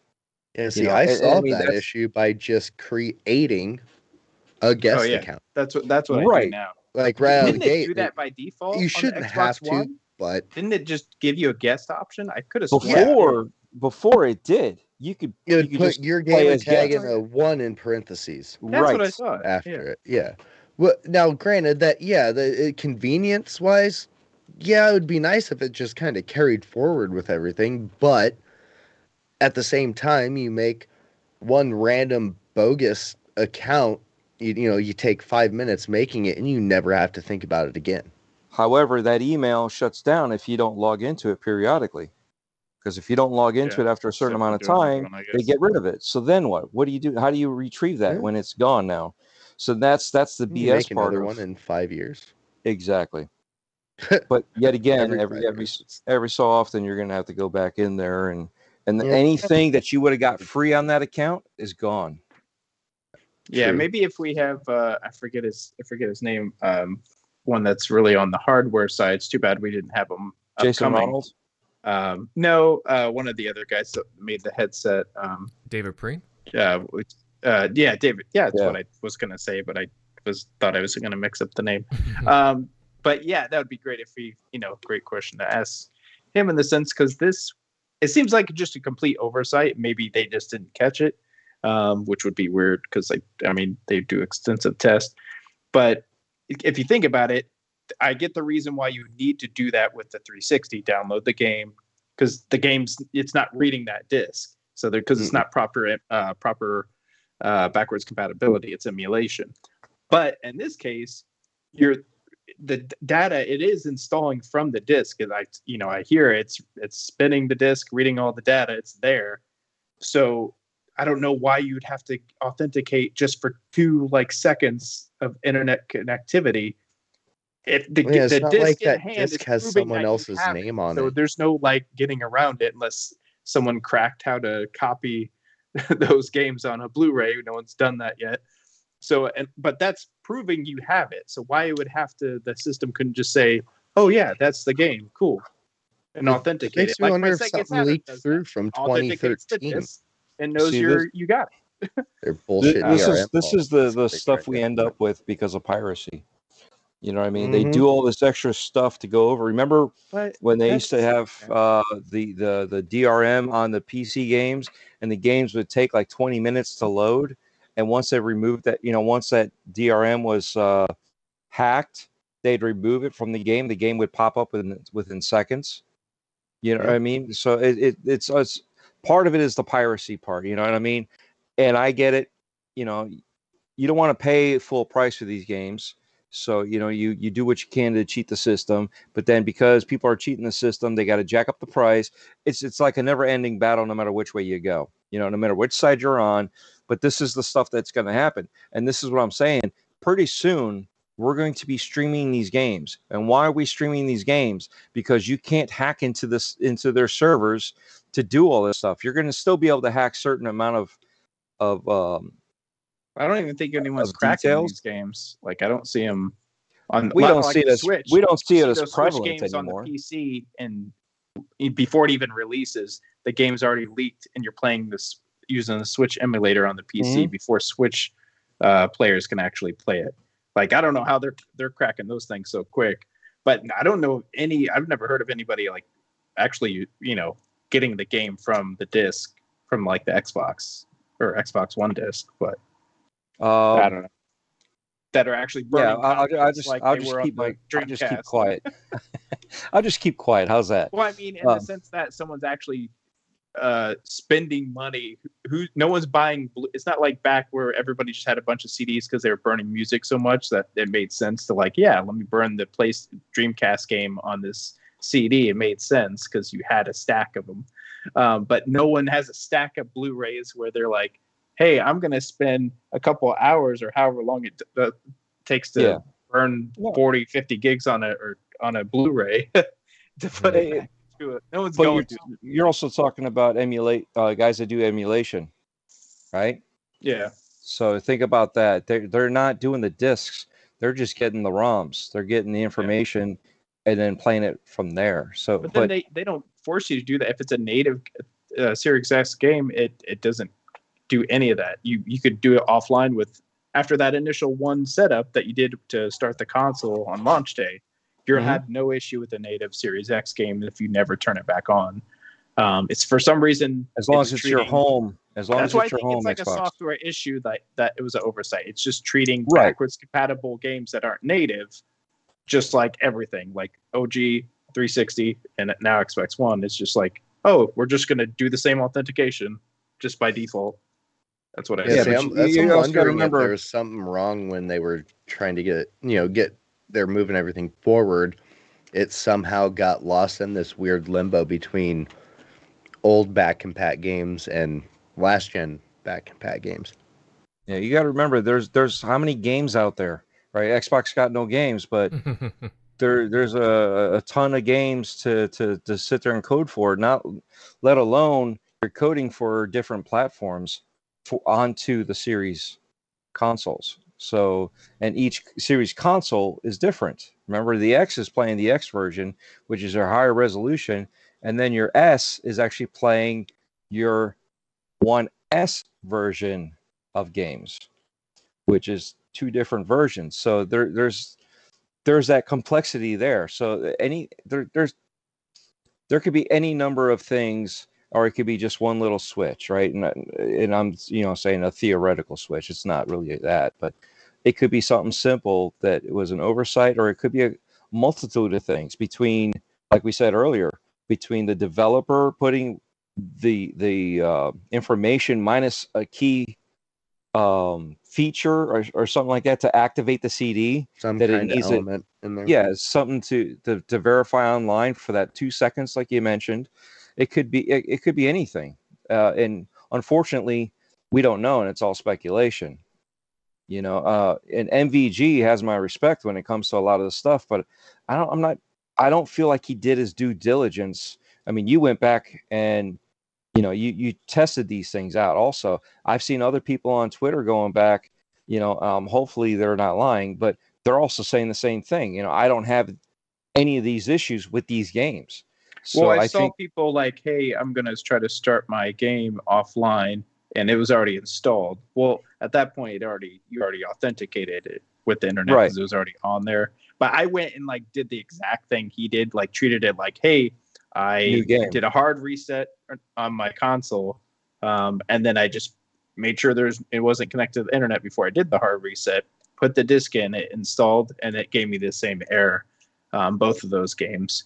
So Well, yeah, it looks like it's legit. At least those two games that have happened to me the exact same. Now the digital part, It's so weird and random too. but right, and that's what I'm getting at. There's we don't understand, because I mean we know what we see, but we don't know what we can't see. But You know, so definitely, and if any of you have any physical Xbox One discs, do a hard reset. Make sure you're in offline mode before you do the hard reset.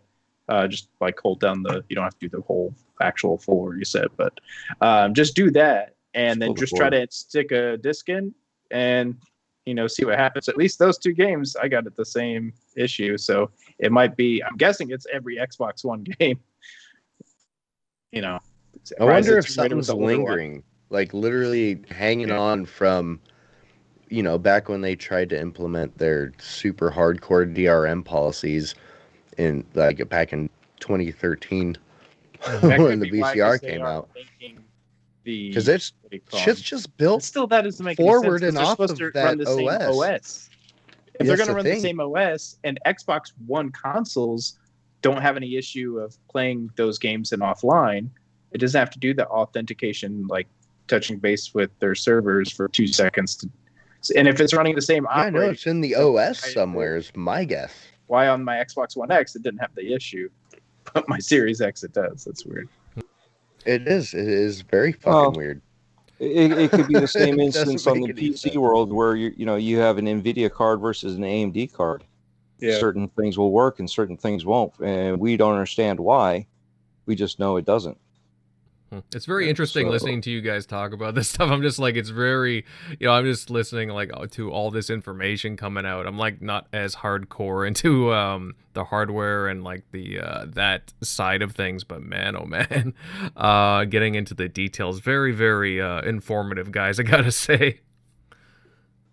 Well, the good thing is he actually tested it, and he knows that he was able to replicate 2 of the issues.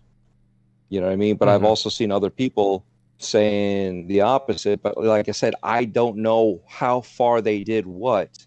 Right. But they said that they had no issues. And that's the other thing is some people are like, oh yeah, I got the issue also. But they're not on their home console. They're on a console that they just sign in on. And I I'm made like, sure to set it that that doesn't way. count. But I would definitely, if any of you, I know probably most of us are digital, and I had only had some Kinect games to test, which weren't going to work, obviously. So I had to go and grab a couple of those, and I just grabbed the exact ones he used just for testing purposes. Might as well. But yeah, if you happen to have a disc lying around, definitely try it, and then actually, make it so your thing's already offline and the game's not been installed yet. So I mean, And a second here's confirmation in science damn near makes it a fact, correct? So, I mean, and here's the other thing. the fact that we he was need to able to respectfully- replicate the exact same thing makes it an issue. Right. In We my need mind. to respectfully make sure that they're aware of it. Maybe this is something that, like we said before, it's something that got past them and they're not aware of it, and that's where. And maybe where- they are, and they've been trying to fix it, and they just That's can't. that's quite possible. Maybe it's I think not that's as, what one of the devs that was seeing this go around, because there was somebody that kind of messaged that they're looking into some of this stuff. So I think they are aware of some of those issues with smart delivery. It's hard with smart delivery in the sense because people are like, well, I thought the Series X version was going to be on the game or on the disc. I'm like, you thought they were going to have both versions fitting on that Blu-ray? No. But I think everybody understood what smart delivery pretty much was, because the Series X was not out. So they were already confirming smart delivery on Xbox One versions. Basically, you were going to make sure you were going to get the free upgrade, plus it was going to automatically do it for you. That's what it was. So I think, at least I understood it as, hey, that is the Xbox One version on the disc. It's going to download the Series X upgrade, like enhancement, from their servers after you put in the disc. But I guess some people were thinking that. I mean, it is some weird advertising because it does say Series X version and Xbox One version on the disc, so it is kind of misleading in that sense. Even though it's not actually on the disc. Unless they were going to use a 4K Ultra Blu-ray, which they weren't going to spend the money to do that. So. Oh hell no, because then they have to jack our prices up. That Switch tax. Yeah. Oh well, yeah. Well, you know what? That's interesting. Yeah, I really hope that they address this at some point soon. Uh, it seems like it's going to be a nagging issue for some people. So I really hope they come out with an update that addresses that at some point. It is just kind of weird, as you guys were alluding to, that we be even having this issue at this point, but hopefully it's not remnants from the 2013 era, but they know about it either way, and some developers have come out talking about it, so they know about it, and hey, hopefully they got on top of that.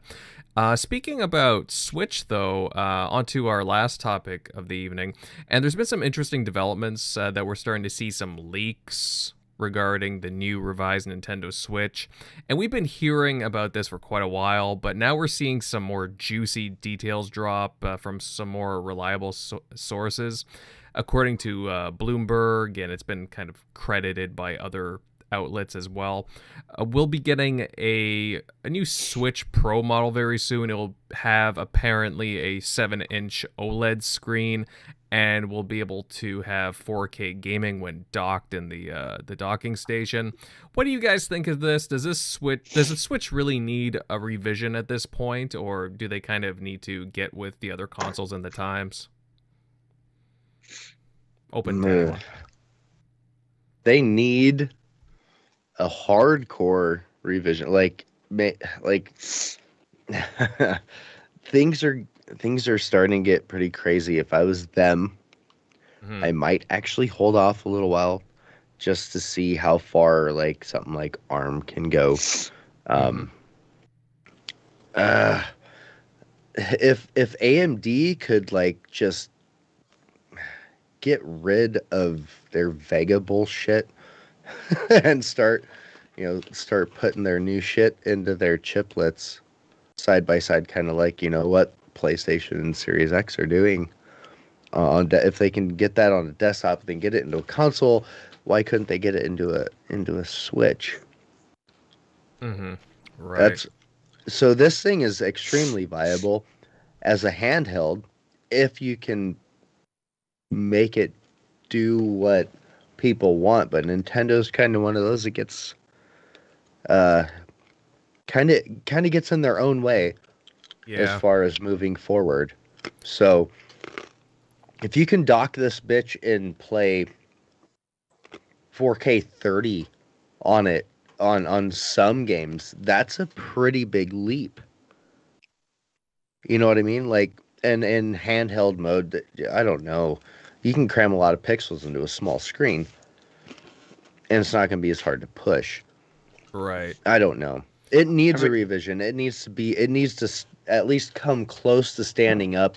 If it's a handheld, it's still got to do something. My phone can do better than that fucking Switch.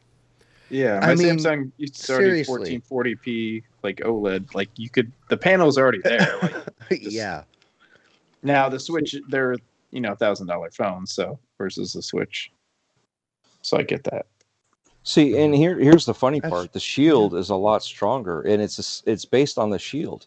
So it seems like Nintendo brought it down, I think, more to conserve on power because of being the portable mode. So they brought it down from what it could do. It could do right now a lot more than it's actually doing. Now on the other side, with them buying those 7-inch OLEDs, right? It's also possible that the old screens, because of the lack of capabilities that they had, there's probably less availability of them versus the 7-inch, where there was a good opportunity to get into it and get it. So for them to do that, you got to remember when you go small, right? I mean, you used to have a 20-inch screen, right? And a 20-inch screen, you didn't need 1080p. You just needed 720p because it was that clear, that close, right? Yeah, and then once you go above it, then you needed to get a more higher definition. We're looking at a 7-inch screen. We don't need that high of definition when it comes to a 7-inch screen. So now, yet again, you do when you dock it. When you dock, yeah, exactly. You need an M Classic, is what you. And you're going to have to go up to 4K. Now, we know what it looks like on TVs, right? Because the TV's upscaling a 1080p signal or 720p signal up to 4K. Because the TV's doing it for you. It doesn't look as good. You know what I mean? Now, That if the new console, Switch, it's gonna implement a DLSS of some sort. right, and that's what I was going to get to, is doing something like that with its own version of machine learning to bring up those low res textures to a high res texture, and then allowing it to do like 1440p or 4K right from the base station to your TV. Your TV doesn't have to do the work. Your TV also isn't making the game look worse. You know what I'm saying? So it's a little bit better control. Now, I see that as a bonus. The question is, how much are they going to want to do with that when it comes to this? Are they going to put that much more power in there?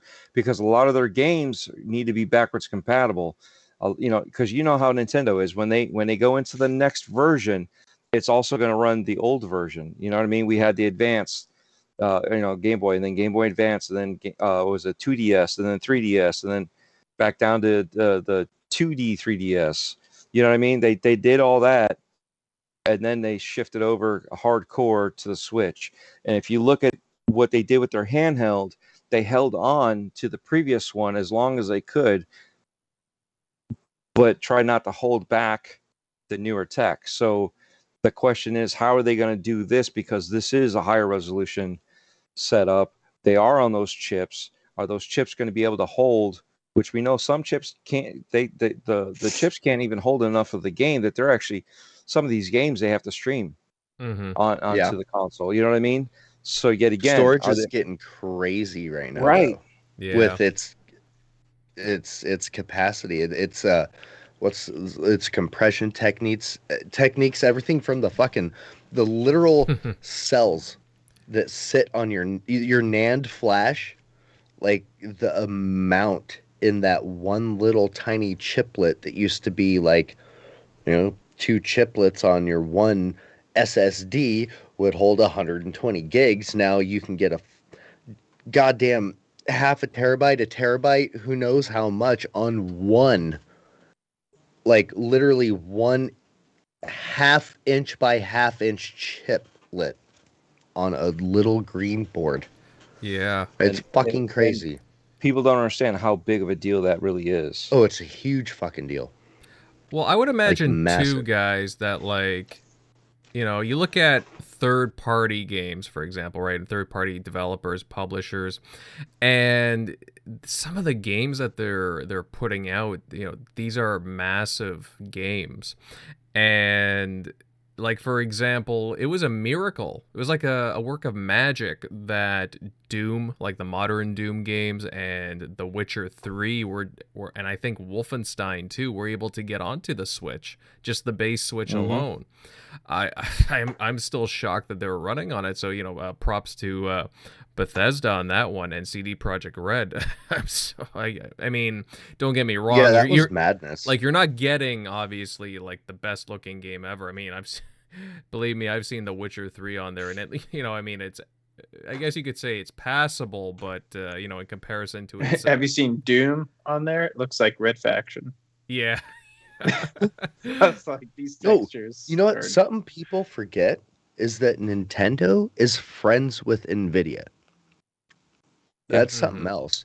Like, that's why I don't see them going. That a Switch won't be easy to optimize for. A new Switch, brand new, built from the ground up with their whatever custom bullshit they work out with NVIDIA, is going to be able to do some serious shit if it's built right. Yeah. Well, the interesting thing too, Husk, is that we're in the middle of a mass part shortages. I mean, I'm sure I don't need to. The chip shortage is nuts. right? Like the semi-conductors, for example. And I mean, the We're new, about to see it in memory and hard drives and everything else too. yeah, and the new Xboxes Well, and PlayStations, like, I mean, it's hard to find those as it is right now. I mean, should Nintendo just wait until like more become available? Granted, we don't know when this is going to release, but I mean, it sounds like they're about to announce this very soon. So I'd be curious to see when this sucker releases. Maybe you Here's the- announce it and hold off a couple of years, spend some time on development, like further development. Mm-hmm. Maybe upgrade the chips. Well, you know, see, when here's, shit settles here's out. the funny part, right? In the next few years, we're going to see the CPUs that we use right now, like the AMD and Intel CPUs. They're going to be completely redesigned because of all the stuff going on right now. You know, because they're maximizing what the capabilities are doing, right? Because remember, years ago you had one core, all of a sudden you had two cores, all of a sudden you had 4 cores, 6 And cores, now 8 you're about cores. to hit 3D stacking. Right. So there's so much more going on, and then that stuff also trickles down to these consoles. So depending on when this stuff comes out, depending on because when this stuff comes out, right, all the older tech gets cheaper, which means it's already smaller. You're going to be at 2 nanometers, and you can put that in a Nintendo Switch, right? Less power, faster. There's more cores.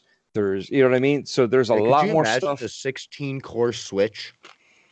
That's Oh going to be man, possible. Like, yeah. it's not too far down the road.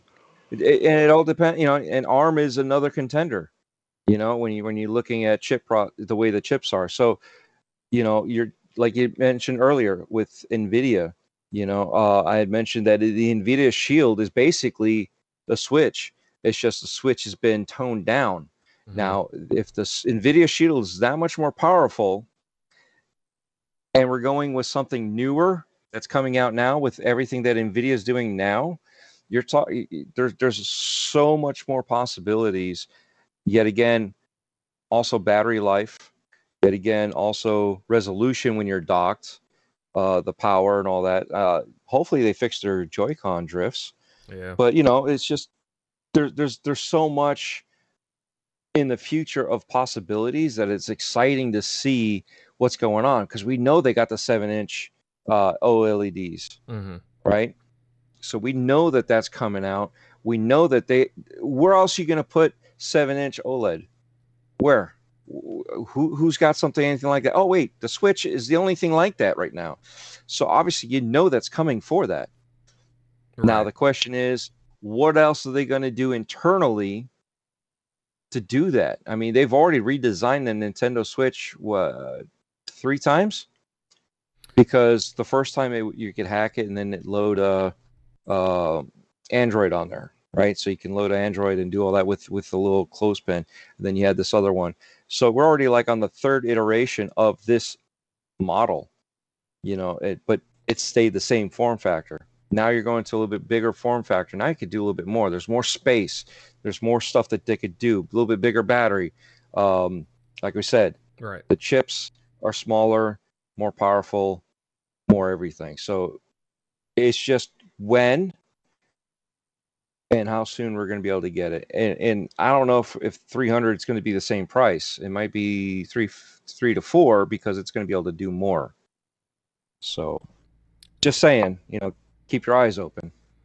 Yeah, I'll be very curious. I'm kind of wondering about the games too, because I've been waiting for the Metroid Prime trilogy and Metroid Prime 4 for a very long time. So, man, I'm kind of curious to see what they announce too in the coming weeks. Really am. You know, what they got down the road.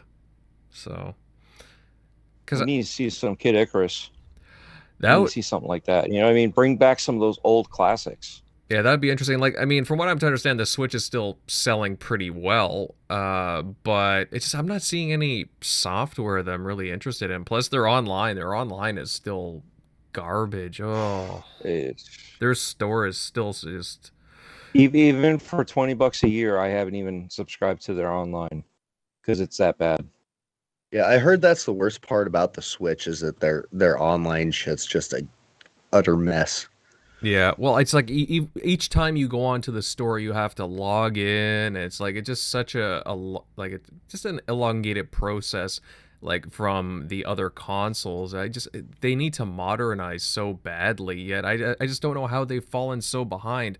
I know that their demographics are way different than the other consoles, but at the same time, I don't know. They really need to get more competitive on their online. Really do. Well, You gotta move forward someday, don't you? You can't sit in the past forever. let's look at it The this industry way. will move forward without them. It will Let's happen look at if it they this don't way. get their shit together. My shit don't stink. It doesn't matter what I do, right?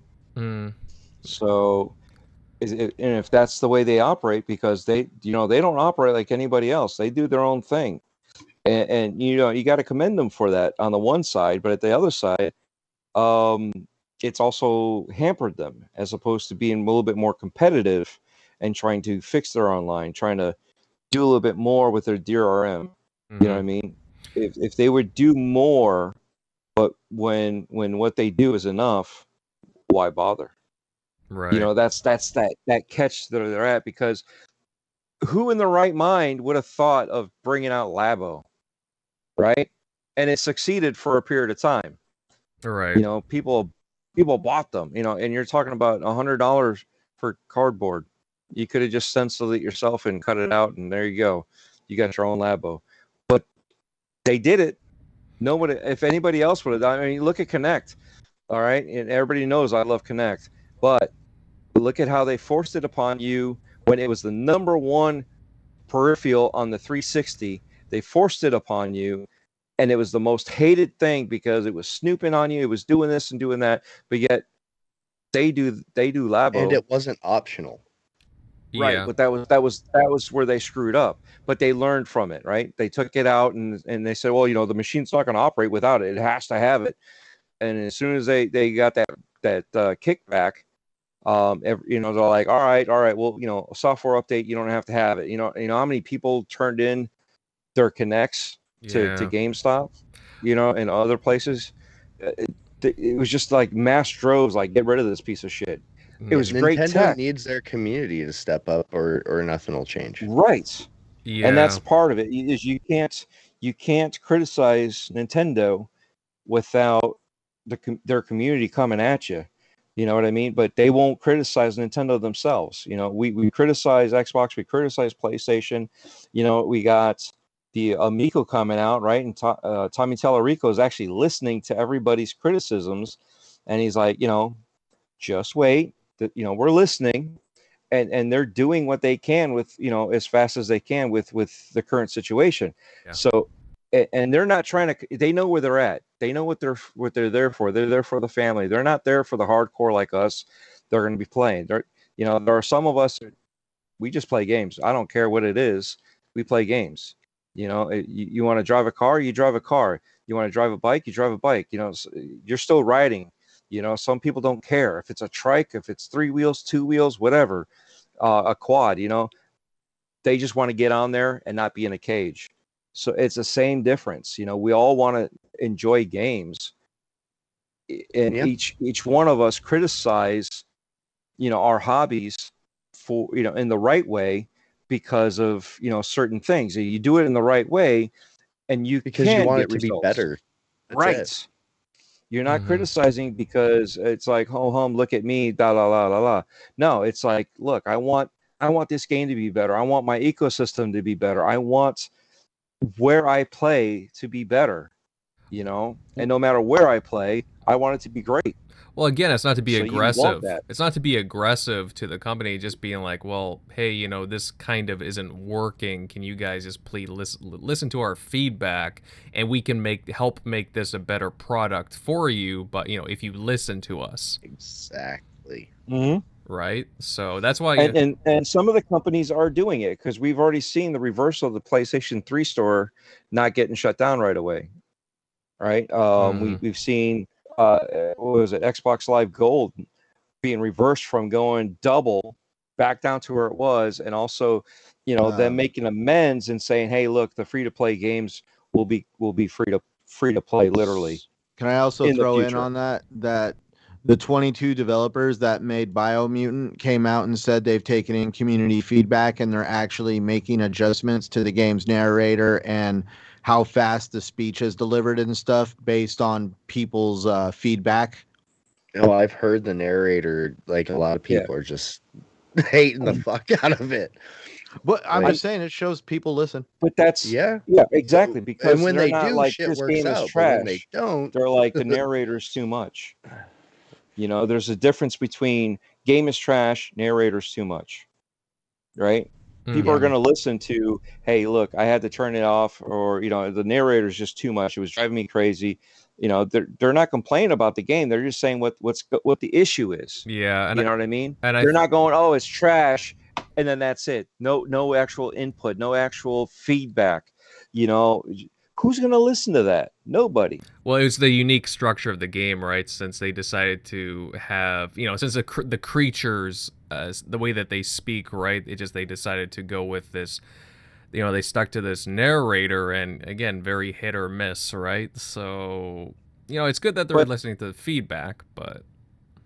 Yeah, I understand as a player, it's probably annoying, but when you're streaming the game, trying to read those scripts fast enough is harder to do, especially if you're on your phone.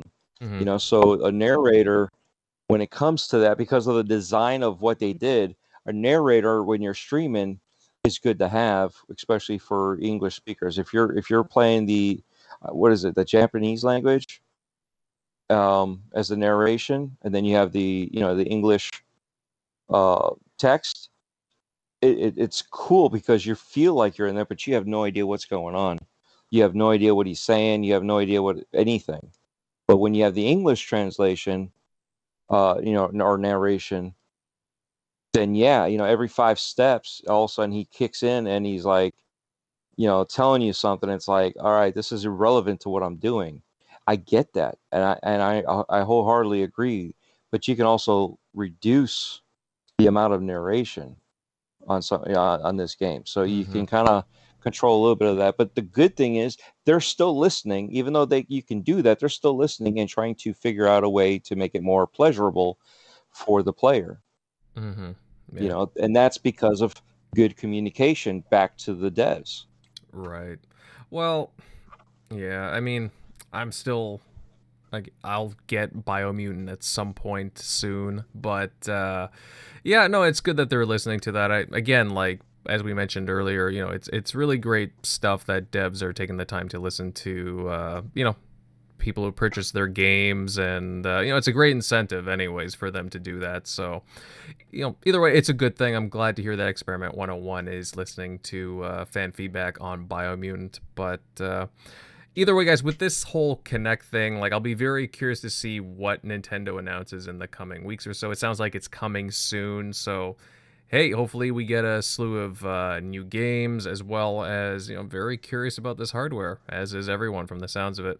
But I think on that, we'll start to wind down things here. And, I gotta say, I really enjoyed the talk tonight, fellas. I think the takeaway here is that we're getting gameplay and release dates now for big games, especially for some that were heavily pushed back. So let's just, keep the good news a-rolling here, right? And fall and winter is going to be chaos. well, yeah, that's what I'm thinking too, right? Just because the amount of games that, again, they got pushed back. I mean, there might even be some games that we don't even know about that have, been pushed back, and it's like, oh shit. Because you got to think, Far Cry 6, that was probably going to be a spring game, and it's like, well, that's really that's going to piss off some of the larger games that are playing to go into that time frame too. So it will be chaos. It will definitely be chaos for some of those big titles. But hey, guys, to those of you that listened in tonight, thank you for tuning in. There's a lot of you here, a lot of great people, and we really enjoy your patronage, and it's greatly appreciated on our behalf. If you enjoyed tonight's show, guys, then consider hitting the like button, sharing out tonight's show, and subbing to the channel because, hey, you know what? You just love the banter here. Let me move on to the outros, and I'll start with our friends from the Beyond the Box podcast, Gaming Beyond the Box. Guys, great to have you here. Husk, buddy, I'll start with you. It was a pleasure having you on, my inebriated friend. Where can everybody follow you at? Shit. You can find me everywhere at ACS_Husk. That includes Xbox and shit. Actually, you can find me. Fuck, I'm on your show today. Gaming After Dark Tuesday, Midweek Gaming Wednesday, and then of course our show on Wednesday. I've been like super distanced from the internet for like 2.5 weeks, so I scheduled a whole bunch of shit in 1 week just to get back into things. I appreciate the shit out of the invite. Had a blast, and yeah, if you can catch me on a Sunday where I can actually do something, I'm always down to work out a day to be here again. All right. Yeah, well, that's good to know, and I'm sure a lot of the viewers would appreciate having you back on again. Always great to interact with you, pal. Good guy. Let's see here, and I'll move on to our pal Dreadpool, buddy. Always a good time having you on. Where can everybody follow you at? First and foremost, thank you for everybody that showed up in chat. It's always great to see everybody's names and technically their faces because of their names. But also, thank you for having me on. It's always been a pleasure hanging out with everybody on this podcast. This panel has always been great to me. Like I said, I feel like we're all family. And so that being said, on Twitter and TikTok, it's TikTok, right? Dreadpool, the O's are actually zeros.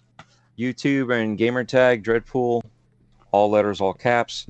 And then you can find me on Breaking Bread with Dread on anchor.fm/Dreadpool, which is Spotify, Apple, Google, Audible, all those different podcast places. Just look up Breaking Bread with Dread. You'll find it. If not, like I said, just go to anchor.fm Dreadpool, and it'll have all the links to all the different places. Now that I'm getting back on my feet and, a few other family members are here, once all that stuff kind of goes away, I'll be kicking back in, and getting some more episodes out. Gaming Beyond the Box Wednesday nights, Breakfast with Boom Friday mornings, and then when I can, I help out Italian Clowns with the interviews with the 4GQ TV and everybody else out there. So definitely check out all these different channels or podcasts. I call them channels, whatever. But yeah, everybody, it's been great being here. So yet again, thank you again, and look forward to the next time. Yeah, you heard it here, folks. Yeah, definitely give him a follow and a look on all those different media outlets. Next up, we will head to the TXR regulars, and I'll start with Eric Shockley. Buddy, really good stuff. Awesome commentary tonight. You really know your stuff, actually. Where can everybody follow you at? Yeah, as always, you can find me at Shock Nero on Twitter, Easy Shock on Xbox Live. But yeah, thanks for both of our guests stopping by. Good show, good fill-ins. I think since we were a little bit short tonight, but yeah, definitely good show, good topics. What do we got? 2 weeks from the E3 show. So hopefully, is that the 13th? Is that a Sunday? Yeah, it is. So I think it is. So perfect timing. That's perfect. Yep. So looking forward to that. One more show in between, but yep. Thanks for stopping by, and see you later. Yeah. And no, well said, Shock. Next up, Centurion Pal. Hey, you did yourself pretty good here on the show tonight. Where can everybody follow you at, my friend? Man, tonight was a good show. Thank you to our guests for being here. It's always a pleasure to be able to have a conversation with Husk, and anytime I get to be able to conversate with Dreadpool is a blessing. We were talking in pre-show. He was the first person I ever got to chat with when I got to basically be in the community outside of chatting in DMs. Anyways, always a blessing to be here with you guys. So for those interested in finding me, please find me at Centurion1307 on Twitter, Xbox Live, and of course, YouTube. You can also find me here every Saturday. I don't even know what damn day it is. Every Sunday night right here on the TXR Podcast, and every Saturday night on the Shop Podcast. Damn, lay off the the alcoholic Mountain Dew there, Centurion. Shoot. Oh my gosh. I'm just kidding, pal. Just kidding. All right, guys, and naturally, to round out the show, I'm Invader. You guys can find my reviews and guides and whatnot on YouTube or at Invader Gaming. You can also find my content on a variety of different other content creation websites, such as BitChute. Great show tonight, and I'm already looking forward to the weeks ahead, as other guys alluded. Yeah, the Xbox show will be on the 13th, so we won't be doing a show directly at the same time as the Xbox show, but we will have our regular show on the Sunday, so looking forward to that, and we'll probably have some of our predictions for that show next week, so a lot to look forward to. All right, everyone, it was great seeing you all here, and yeah, we look forward to next week. Take it easy, folks.